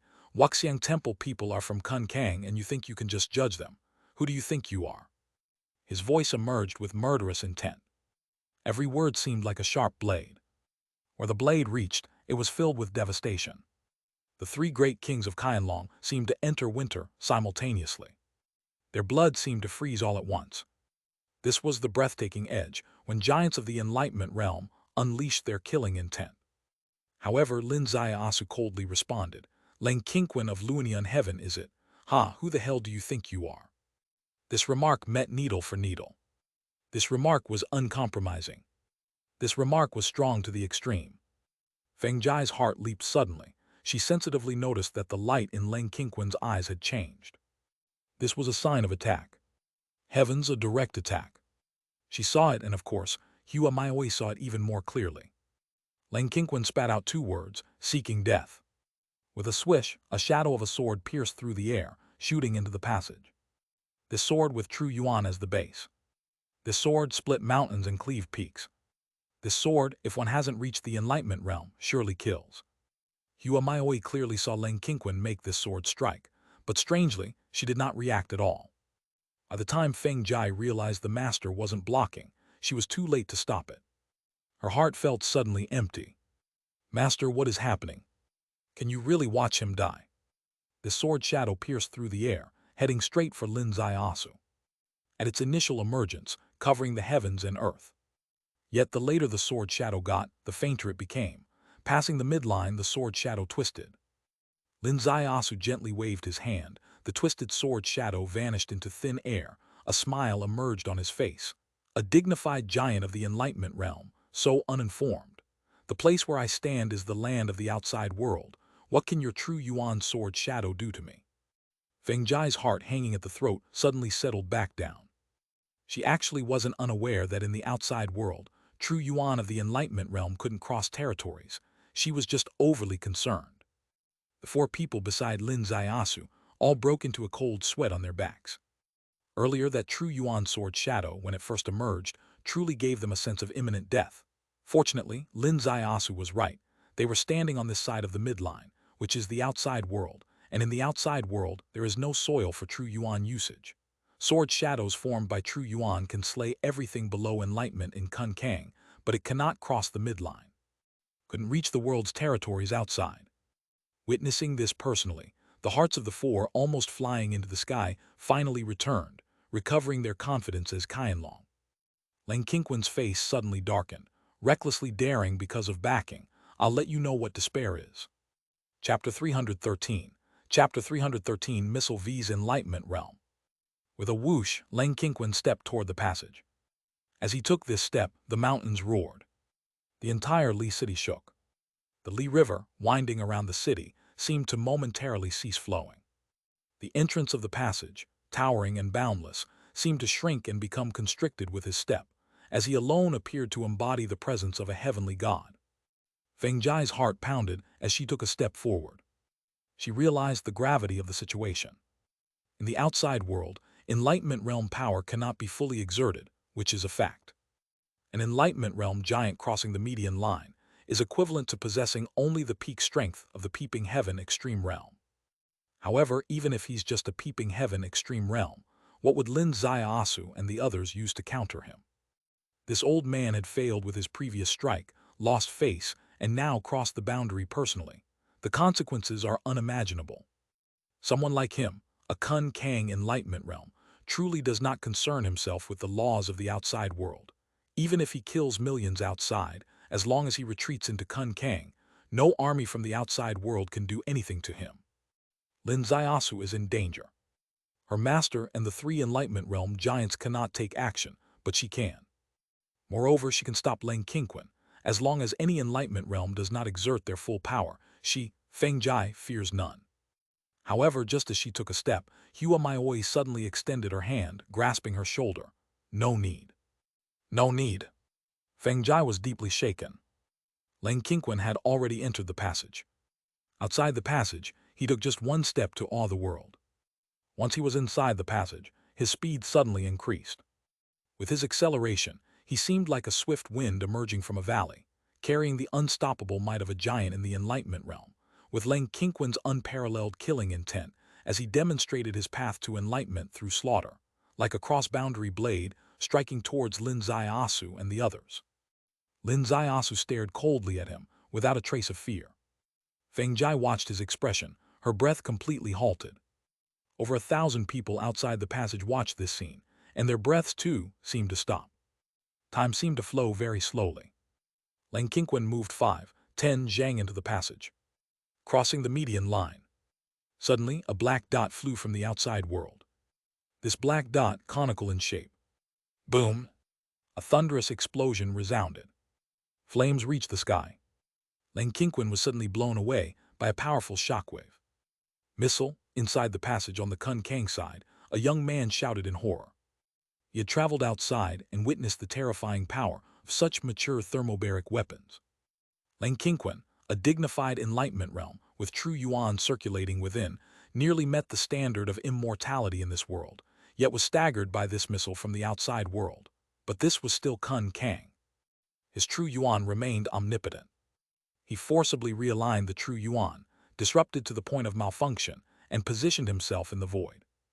Just as he stabilized, 2 more missiles launched. They traced beautiful arcs, attacking from both sides. Lang Qingquan raised his hands abruptly, his body visibly expanding, as he used the True Essence Dharma image. The True Essence Dharma image was not yet fully formed. The 2 missiles arrived. Boom! Flames soared to the sky. Lang Qingquan's entire body was blown to pieces. A fierce shockwave emanated from the passage, causing at least half of the 1,000 people before the passage to be blown off the cliff. The remaining ones almost entirely fell prone. Their hair whirled with the hot wind, their ears filled with roaring. In Li City, the tallest wooden tower collapsed, and the entire city fell into chaos, as if experiencing a massive earthquake. Hua Maioi made a sweeping motion with her hand, and Feng Jia and she simultaneously rose off the ground.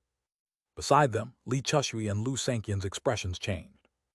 Abbot Kong Wen's lotus platform was blown 10 li away by the fierce shockwave, his expression also changing.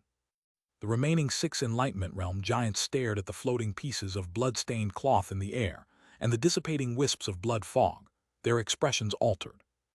Luonian Heaven's Leng Qingquan, the Enlightenment Realm giant who demonstrated his path through slaughter, was directly blasted to death by 3 missiles. Not even a fragment of bone remained. The entire Kun Kang, where no one could kill an Enlightenment Realm giant, witnessed someone from the outside world kill him within a breath. This was entirely different from the recently popular Absolute Heaven Destruction Realm in Kun Kang. The Absolute Heaven Destruction Realm was a strategy. The premise was to suppress the Enlightenment Realm's combat power. Yet today, the people from the outside world didn't care if you were an Enlightenment Realm giant. They simply eliminated you under the missiles. The outside world was indeed terrifying. This was the life lesson that Leng Qingquan, at the cost of his life, had exchanged for the giants of Kun Kang. For the first time, all 80-some peaks of Kun Kang, with all their giants, felt genuine awe towards the outside world. Yes, all. Lin Zaiasu stepped forward, approaching the median line in the passage. Leng Qingquan of Luonian Heaven tried to forcibly breach the boundary. Qianlong killed him on the spot, taking this as a warning to all in Kun Kang that the outside land is the territory of Daxia country. Above Daxia, unauthorized entry is forbidden. If these words were spoken before the missile explosion, everyone would have laughed. But saying them now outside the passage, not a sound could be heard. Amitabha, Qianlong actually used a missile. Abbot Kong Wen's voice drifted from the sky, carrying a trace of mercy and a sense of bewilderment that most could not discern. Missiles most Kun Kang people did not know of. But it did not include Kong Wen. Because Wuxiang Temple operated outside, they were aware of instruments that could rival the Kun Kang cultivation path. They knew of them, and naturally, so did Kong Wen. He simply couldn't believe Qianlong dared to tear off the facade so decisively. Lin Zaiasu sneered. You should feel lucky these missiles were only conventional warheads. If they were thermobaric bombs, the entire Li City would no longer exist. If they were nuclear bombs, with Kun Kang just being 500 li in radius, probably only 10 nuclear bombs would be enough to wipe out all life in Kun Kang. Thermobaric bombs, nuclear bombs. Yet 2 entirely new terms. Everyone glanced at the utterly destroyed passage entrance, their hearts thudding once more. Kun Kang and Qianlong have an understanding. Does this action mean breaking that mutual understanding? Asked Yang Ju Lai from the Yin Yang Temple. Objectively speaking, this was a polite inquiry. This politeness was formed after a powerful blow. Lin Zaiasu said, Qianlong has always been quite gentle with Kun Kang, primarily considering the difficulties of your cultivation, not wanting to cut off your path, but you've become somewhat spoiled. Over the years, you've done none of the things that bring benefit to the nation and people. Instead, you've colluded with external enemies of Daxia, causing chaos for Daxia, so it's time to set some rules for you. Set rules, Zhang Tianyan of Tianyan Palace said in a deep voice. Yes, setting rules for you, Lin Zaiasu said. From now on, Wuxiang Temple will be under Qianlong's jurisdiction, and everyone entering or exiting Kun Kang must go through Qianlong's review. Zhang Tianyan was furious. Qianlong reviewing Kun Kang, you're placing Qianlong above Kun Kang. How can Kun Kang accept this? Exactly, Lei Li's surroundings crackled with electricity. Commoners reviewing Kun Kang's immortal world, boy, you're dreaming. Amitabha, Master Lin, this is to cut off Kun Kang's future route, to overthrow the fundamental framework between Qianlong and Kun Kang. This matter is undoubtedly. Lin Zaiasu raised his hand. I'm not negotiating with you, I'm just informing you. As soon as the words fell, he turned around. The giants of Kun Kang engaged in discussions. Their faces all changed. The entire Kun Kang was infuriated. The direct alteration of Kun Kang's entry and exit modes, making everyone entering or leaving Kun Kang undergo Qianlong's review. What does this mean? How could this be acceptable? Accepting this would imply Kun Kang becoming a subordinate of Qianlong. The people of Kun Kang consider themselves as immortals. How could they allow Qianlong to trample them all? At this moment, the passage suddenly closed. Yang Ju Lai from Yin Yang Temple's face drastically changed. Audacity. As the word was spoken, a disc spun from his palm, shooting into the passage, halting its closure instantly. Kong Wen's eyes gleamed brightly. Move. With that single word, 7 Enlightenment Realm giants simultaneously stepped into the passage. Chapter 314. Chapter 314. One-Way Control. This is a crucial moment for Kun Kang to fight for its rights. Once the external array platform is controlled or destroyed by Lin Zaiasu, the portal to Kun Kang will truly be closed. The entire Kun Kang would then be sealed within this vast cage of 500 miles in circumference. Thus, at this moment, the 7 giants of the Enlightenment Realm outside the passage reached an unprecedented consensus to first reclaim the array platform and eliminate the greatest crisis. Even Hua Maioi, Lu Sanqian and Li Chushui were at a loss, not knowing how to respond. They had indeed reached an agreement with Lin Zaiasu. Lin Zaiasu was to assist them in seizing control of Kun Kang's entrance and exit. However, now it seemed the script had changed. Did Lin Zaiasu also betray them? Yang Jiu Lai was the first to step into the passage. He is the array master of Yin Yang Temple, and the array platform outside was built by him over more than a decade of effort. You Lin Zaiasu think you can seize it just like that? Impossible. You think you can close this passage? Under the infusion of his true yuan, the array plate began to enlarge, forcibly opening up this vital passage. Just when the situation was heading in the desired direction, suddenly a ray of light streaked across, and a voice came through the array. Yang Jiu Lai, do you know the third move of the Kaiyankun breaking array hand? Yang Jiu Lai's heart skipped a beat. Virtual and real integration. You do know something. It's precisely virtual and real integration. The array light in the air suddenly changed, and the void was suddenly filled with chaotic stones. The 7 or 8 giants of the Enlightenment Realm were unexpectedly buried alive at the same time. Not good, Kongwen shouted, and the lotus platform suddenly expanded. Bang! Lei Li struck with a wind and thunder palm behind him. The chaotic stones behind them were forcibly smashed open, creating a large hole.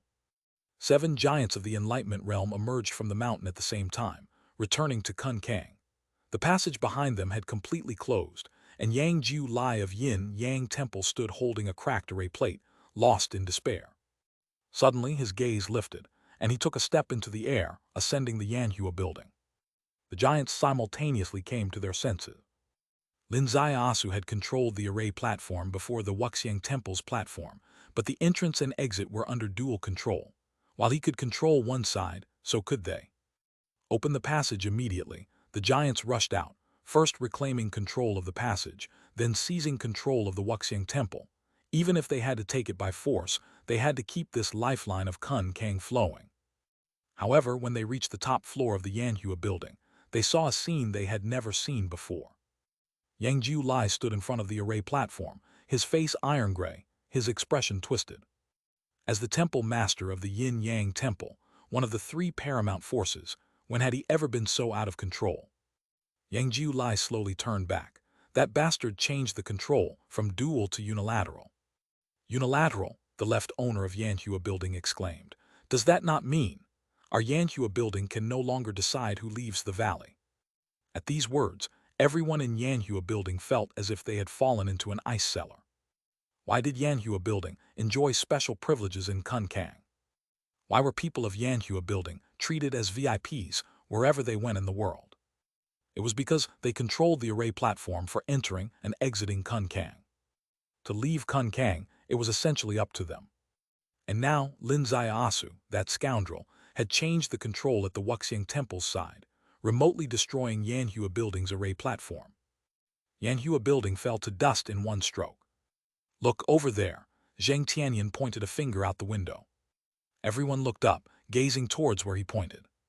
The direction was the cliff beside the departure bridge. It was the position of the passage exit just now. It was a pure white stone wall, adorned with many poetic phrases left by those entering or leaving Kun Kang, a place where people enjoyed jotting down a few poems or words. The place was known as the Li Ren Wall. On the Li Ren Wall, a cluster of light shadows flowed like water, slowly blossoming. The blooming stream of light gradually formed a side hall, and in the hall appeared 2 figures, precisely Lin Zaiasu and Blood Trace King. Gentlemen of Kun Kang, we meet again. Lin Zaiasu's smile was charming, but to the giants it was filled with loathing. Yet what could they do? He was at this moment in another realm, communicating with them through the array. Even if they acted, destroying this mountain, It would not harm the external side hall, such is the power of the array. From now on, the method for entering and exiting Kun Kang has completely changed. The array platform at Yanhua Building, I have dismantled it, and Yanhua Building, controlled by the three Buddha Temple, Yin Yang Temple, and Luonian Heaven, can no longer imprison Kun Kang. At these words, the entire audience fell silent. Everyone's hearts pounded rapidly. Lin Ziasu's gaze shifted. Now to enter or exit Kun Kang, there is only one way, Wuxiang Temple. Wuxiang Temple is controlled by Qianlong. Please do not find it hard to accept, as Wuxiang Temple stands on the territory of Daxia country. Entering any national border requires an audit, and having Qianlong members personally audit you is your honor. The entire Li City, countless people and creatures were dumbfounded. It sounded reasonable enough, needing an audit to enter a border, but is this really considered an honor? The honor of his grandmother's egg.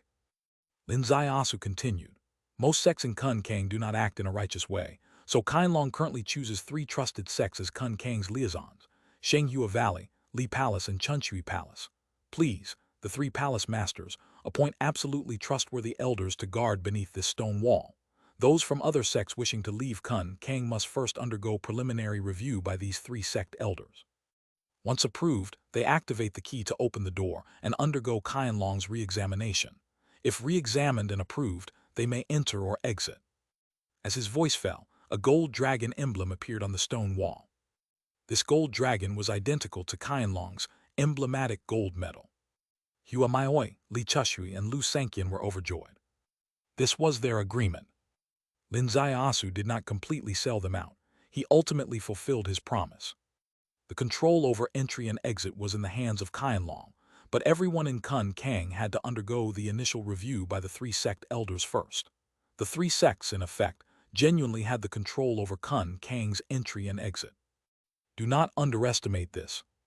With the control over Kun Kang's entry and exit, they have the convenience of prioritizing excellent disciples. They also have the power to access information about other sects, disciples traveling outside. They leaped from being oppressed by the 3 Buddha Temple to pinching the throats of such colossal entities as the 3 Buddha Temple. Such is the mystery of sect affairs. A sect with privileges will, because of these privileges, elevate its status. Status is intangible, but the talent brought by status and the convenience of cultivation quickly transform into the true foundation and strength of a sect. The 3 sects thus propped up a new sky over Kun Kang. Good, the 3 palace masters simultaneously agreed, curbing their inner excitement. Abbot Kong Wen stepped down from Yanhua Building. Amitabha, Master Lin, do you intend to cast down our upper 3 sects of Kun Kang with just a word? Zheng Tianyan from Tianyan Palace landed beside him, sternly shouting. Exactly. Canceling Yanhua Building's array platform and transferring control to the 3 sects with which you collude, who in the Kun Kang's 83 peaks will submit. The smile on Lin Ziasu's face vanished, replaced by a cold smile. The 3 upper sects of Kun Kang are just self-admiring in your own world. In the eyes of Qianlong, there never was an upper 3 sects. That is first. Secondly, given the past misdeeds of the 3 Buddha Temple and Tianyan Palace, these 2 sects are currently denied entry and exit qualifications, and any application for entry or exit will not be audited. Kong Wen and Zheng Tianyan's faces turned iron-gray simultaneously. Everyone present was shocked. With a single sentence, he dismissed the idea of the upper 3 sects. With a second sentence, he sealed these 2 sects. This was completely disregarding the top-tier sects of Kun Kang. Chapter 315. Chapter 315. Who spoiled you? Lei Li took a step down from the Yanhua Building, his eyes rolling fiercely with wind and thunder. However, before he could speak, Lin Ziasu casually said, "Is there anyone still standing by the side of the 3 Buddha Temple or the Tianyan Palace, aiding the enemy? If there are any, step forward and get listed right into the blacklist." A voice suddenly rang in Lei Li's ear. Lei Li closed his mouth. Lin Ziasu's gaze swept across the sky, fixating on the giants of the Enlightenment realm towering above, and said blandly, "Please don't misjudge the situation. Daxia country has faced numerous national crises, numerous invasions by foreign enemies, yet without Kun Kang's aid our people with their steely backbone continue to live well. In other words, Daxia doesn't necessarily need Kun Kang. Even if Kun Kang is permanently sealed, it doesn't affect Daxia's sun rising in the east and setting in the west. If you want cooperation, show a cooperative attitude. If not, no problem, the first phase is sealing. The second phase could be leveling a few of your mountain peaks. Thinking that being a giant of the enlightenment realm allows you to do as you please, go ahead and dream your lovely dream. Who spoils you? The voice fell and the figure vanished, cutting off the array path transmission between the realms. All over Kun Kang from various peaks, word spread swiftly. In an instant above Lee City, giants filled the sky. Among them were the angry, the frustrated, those shouting for bloodshed. However, their anger couldn't penetrate the barrier between realms. They shouted for bloodshed, yet unable to exit Kun Kang. It was ultimately just talk. Hua Maioi ascended to the sky, facing all the giants of Kun Kang. Dear fellow Taoists, indeed today's matter is significant, but everyone should consider why this is so. All the giants' gaze congregated. Hua Maioi said, Kun Kang arrogantly proclaims its superiority, indeed so in the eyes of outsiders too. Daxia has a popular saying that Daxia has two guardian gods. One is Qianlong, the other is Kun Kang. However, has Kun Kang really honored its duty to protect all people? Let every one of you ask yourselves, what kind of protection has your sex disciples brought to Daxia upon leaving Kun Kang? Do you merit the title of guardian god? Since we cannot truly enjoy your protection, even the highest cultivation Kun Kang offers Daxia country is more harmful than beneficial. Why should he spoil you? What reason does he have to indulge you? The giant's gaze shifted to Kong Wen. For the first time in his life, Kong Wen felt the heat of the gaze. His ever-present lotus tongue couldn't blossom at the moment. In the enlightenment realm, most of us are outsiders, feeling disillusioned by the dynasty's decay and the people's lack of support, unable to break the scenario ourselves. We entered Kun Kang, self-isolated. However, cultivation is both the immortal path and the human path. The most fundamental rights and wrongs should be remembered. Outside Wuxiang Temple, Daxia's populace has greeted the long-awaited peace. As cultivators, can we truly ignore the people beneath us? And we only choose the path of the heartless cultivator. What Lord Hua said is spot on, Li Chushui said. I once left Kun Kang and entered the outside world, traversed the 10 miles around Huixian town, personally witnessing how much the people here long for peace. I also understand what kind of Kun Kang they want, one that walks the same path as Qianlong, truly becoming Daxia's guardian god, not one that flaunts cultivation and wreaks havoc upon the world. This was the first to step forward. Next was Lu Sanqian. In the past, though Li Palace was destroyed by Xiaoyao Palace and Kangmeng Palace, it couldn't do without the manipulation from some sects with ulterior motives. Every day in the 100 years of demise, I loathe the chaotic situation of Kun Kang. This chaos, this malevolence must not be brought into the outside world, must not harm innocent people for the better. The three of them took the high moral ground. Master Kong Wen was a bit dazed, feeling as if his words were stolen. Even worse, not only did they steal his words, their speech, though not explicitly, indirectly targeted the Three Buddha Temple. These few words were enough to bring down the reputation of the Three Buddha Temple again. Lei Li took a deep breath. What the three sect masters said is quite reasonable. All the giants' gazes focused, almost unable to believe their ears. Lei Li, usually closely aligned with the upper three sects, had now switched sides.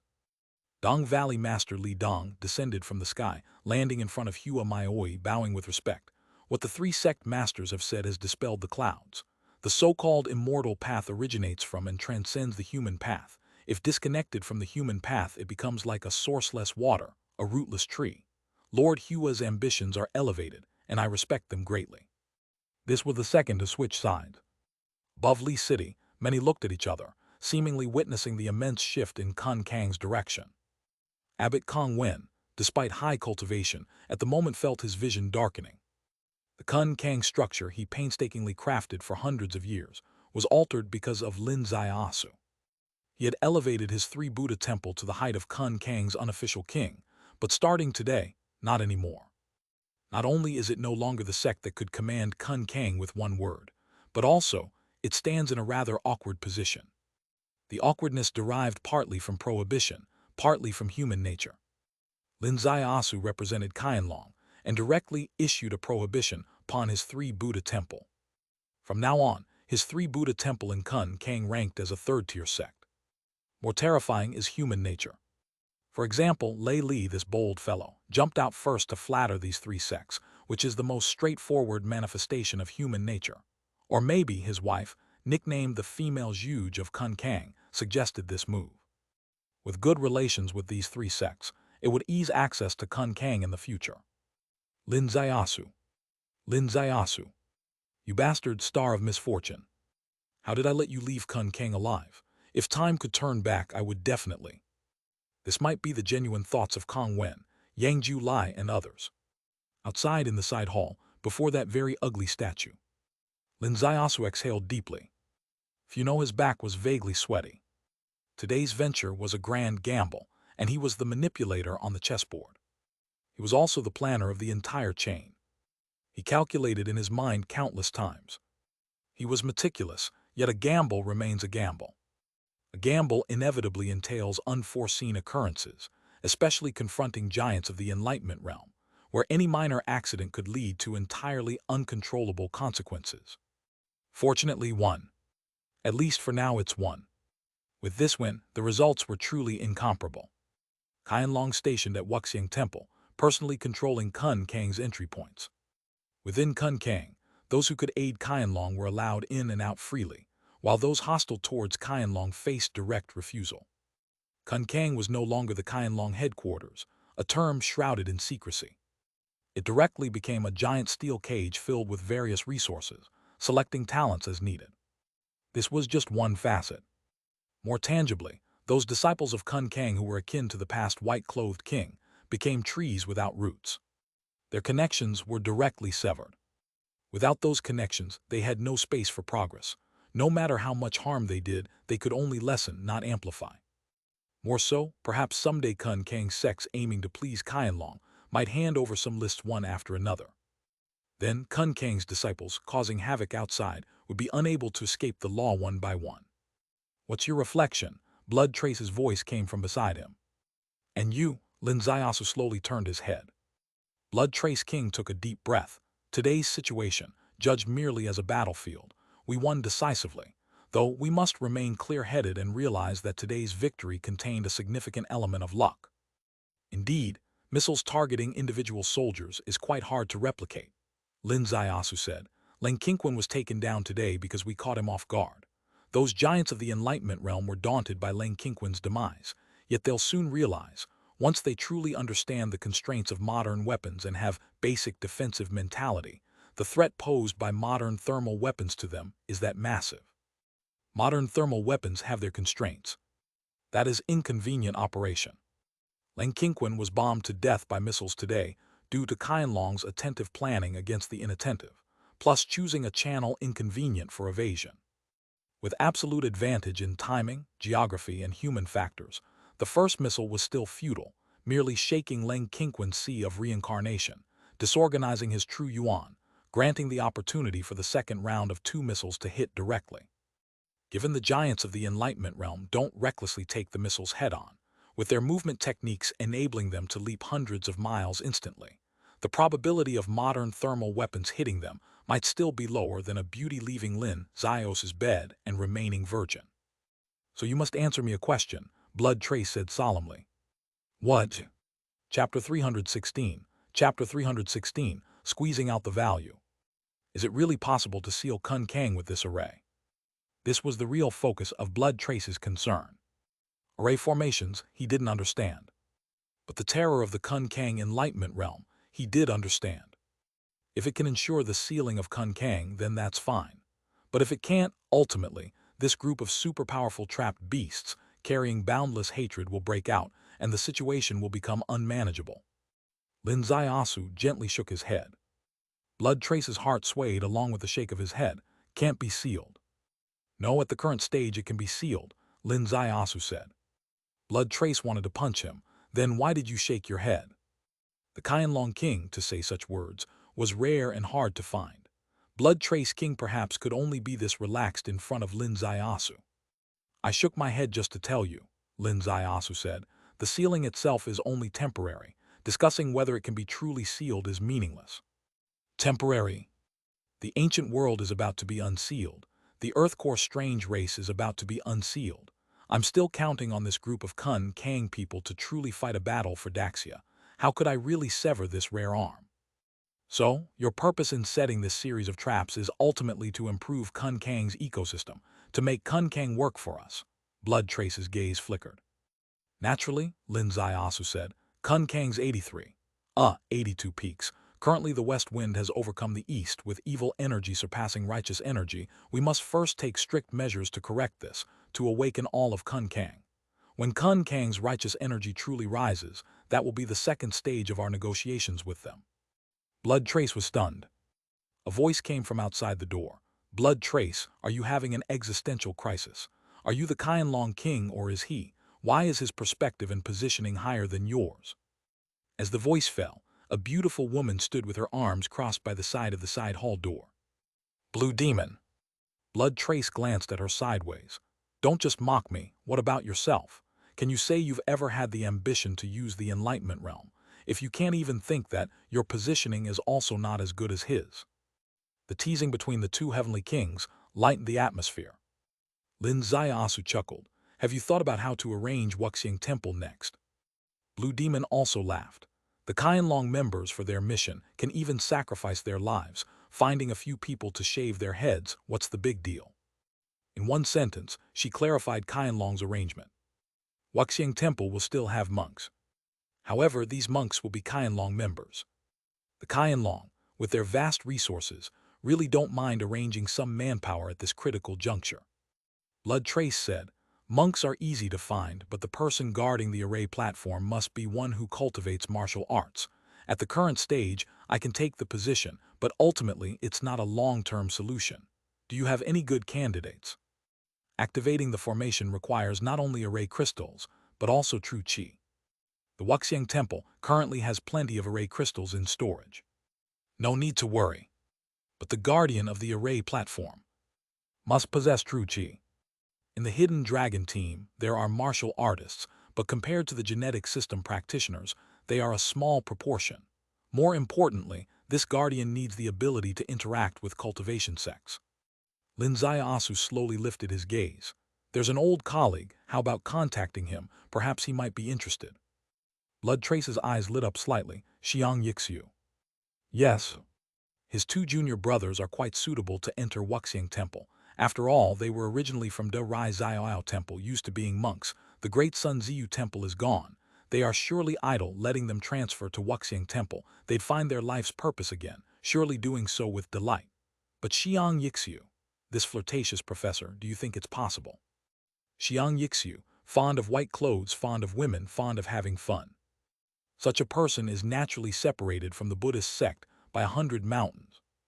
Blood Trace could hardly imagine if he were to say to Xiang Yixiu, hey, old Xiang, go become a monk. How would comrade old Xiang look at him? A person's flirtatiousness is sometimes just a facade. There's nothing else to play with in this world, so why not play this instead? Lin Zaiasu said, you can't define a person by whether they are flirtatious or not. Some even say I, Lin Zaiasu, am also a flirtatious person. Blue Demon with an expression of toothache looked at him, her eyes a meme. You are. Blood Trace frowned. What can we use to persuade him? Tell him he can get close to the top masters of Kun Kang. Take advantage of his position to plunder various exotic beasts of Kun Kang. Besides, I think you all probably don't mind if he shaves his head or frequently brings female students to this side hall to talk about life. Blood Trace was impressed. Blue Demon was impressed. Wuxing Temple's guardian, if it truly were Xiang Yixiu, then this side hall would likely be unable to contain its springtime scenery. Will Xiang Yixiu come? There's a high probability he will. For this flirtatious professor has spent his life researching animals, most interested in exotic beasts, and where else in the world would be more convenient than here? Most crucially, he's holding the Kun Kang leaders by the neck, asking them to contribute some exotic beast spiritual objects. So what? Exotic beast spiritual objects in Kun Kang, they are just sect pets, but in Xiang Yixiu's hands, they are research materials, and the results of his research will eventually become the accomplishments of the Hidden Dragon. Little Sue, I really have to marvel, Blood Trace King said. Should no valuable man appear in front of you, otherwise you'll drain them all dry sooner or later. Lin Zaiasu frowned. Why emphasize men? Cough, Blue Demon hugging her full bosom spoke slowly, because if it were women, who knows who would drain whom? Damn. Convinced. Lin Zaiasu turned and left. In the side hall, Blue Demon's wanton laughter echoed. Wuxing Temple, the sky hadn't yet brightened. Earth-shattering changes occurred in just one night. Countless robots moved in unison, repairing damaged walls, tidying up the strewn corpses. Signs indicated that by the time tourists arrive at daybreak, this place would still be a pure land. Wuxiang Temple remained a temple indifferent to worldly affairs. Inside there were still high monks who would mouth Amitabha effortlessly. However, these high monks were no longer those high monks. The former high monks weren't really monks. They were 3 Buddha temple cultivators controlling Kun Kang. Henceforth, the high monks aren't real monks either. They are Qianlong. These matters, however, are Lin Ziyasu's concern. He bid goodbye to Chang Yi, bid farewell to Miao Yin Heavenly King, returned to Fengcheng. 3 hours later, the sky was bright. Lin Ziyasu arrived at the Northwest High-Speed Rail Station, boarded the high-speed train, sped far away, and by afternoon, he arrived at Huanggang East Station. With a wave of his hand, he hailed a taxi, and in Fengcheng's most beautiful spring season, Lin Ziyasu ended his high-speed train journey to spring with a relaxed posture, returning to the detective agency. As the glass door swung open, the 2 women inside jumped simultaneously. The spring colors of the Yishui River seemed to creep up their faces at that moment. Back, Miao Rulan uttered 3 words, cheerfully turning around to brew him tea. Josai propped herself up on the computer desk, body slightly leaning forward. "Brother Lin, I wronged you. I apologize to you." "Wronged me? What did you wrong me about?" Josai said, "A month ago, you and Ding Ryushui boarded the high-speed train heading to Spring. I always thought you went to play instead of accomplishing anything, but the 5 million I just received told me. Well, mainly it told Sister Lan that your trip to the Northwest was actually legitimate work." 5 million, Lin Ziyasu's heart skipped a beat. "Yes, look." Josai moved the computer screen over, pointing at a newly processed transfer record, her face flushed with red. Indeed, she was excited. Last year, the detective agency created huge miracles, opened in May, and achieved net profit of 5 million the same year. That was through unconventional methods. This year's start felt much more conventional. In the past month and a bit. Miao Rulan and Josai found cats, found dogs, found mistresses, so far only solving 7 or 8 cases, earning just over 50,000. They often lamented the past year's glorious moments might never return, but today, a familiar 101 transfer broke the single transaction record for service fees and propelled them again to a peak of excitement and disbelief. Lin Ziyasu looked at the 5, looked at the long string of zeros after the 5, feeling a sense of comfort in his heart. However, his comfort was clearly different from Josai's and Miao Rulan's. The 2 women were pure, delighted only by the amount, while Lin Ziyasu's comfort stemmed more from the mysteries behind this huge sum.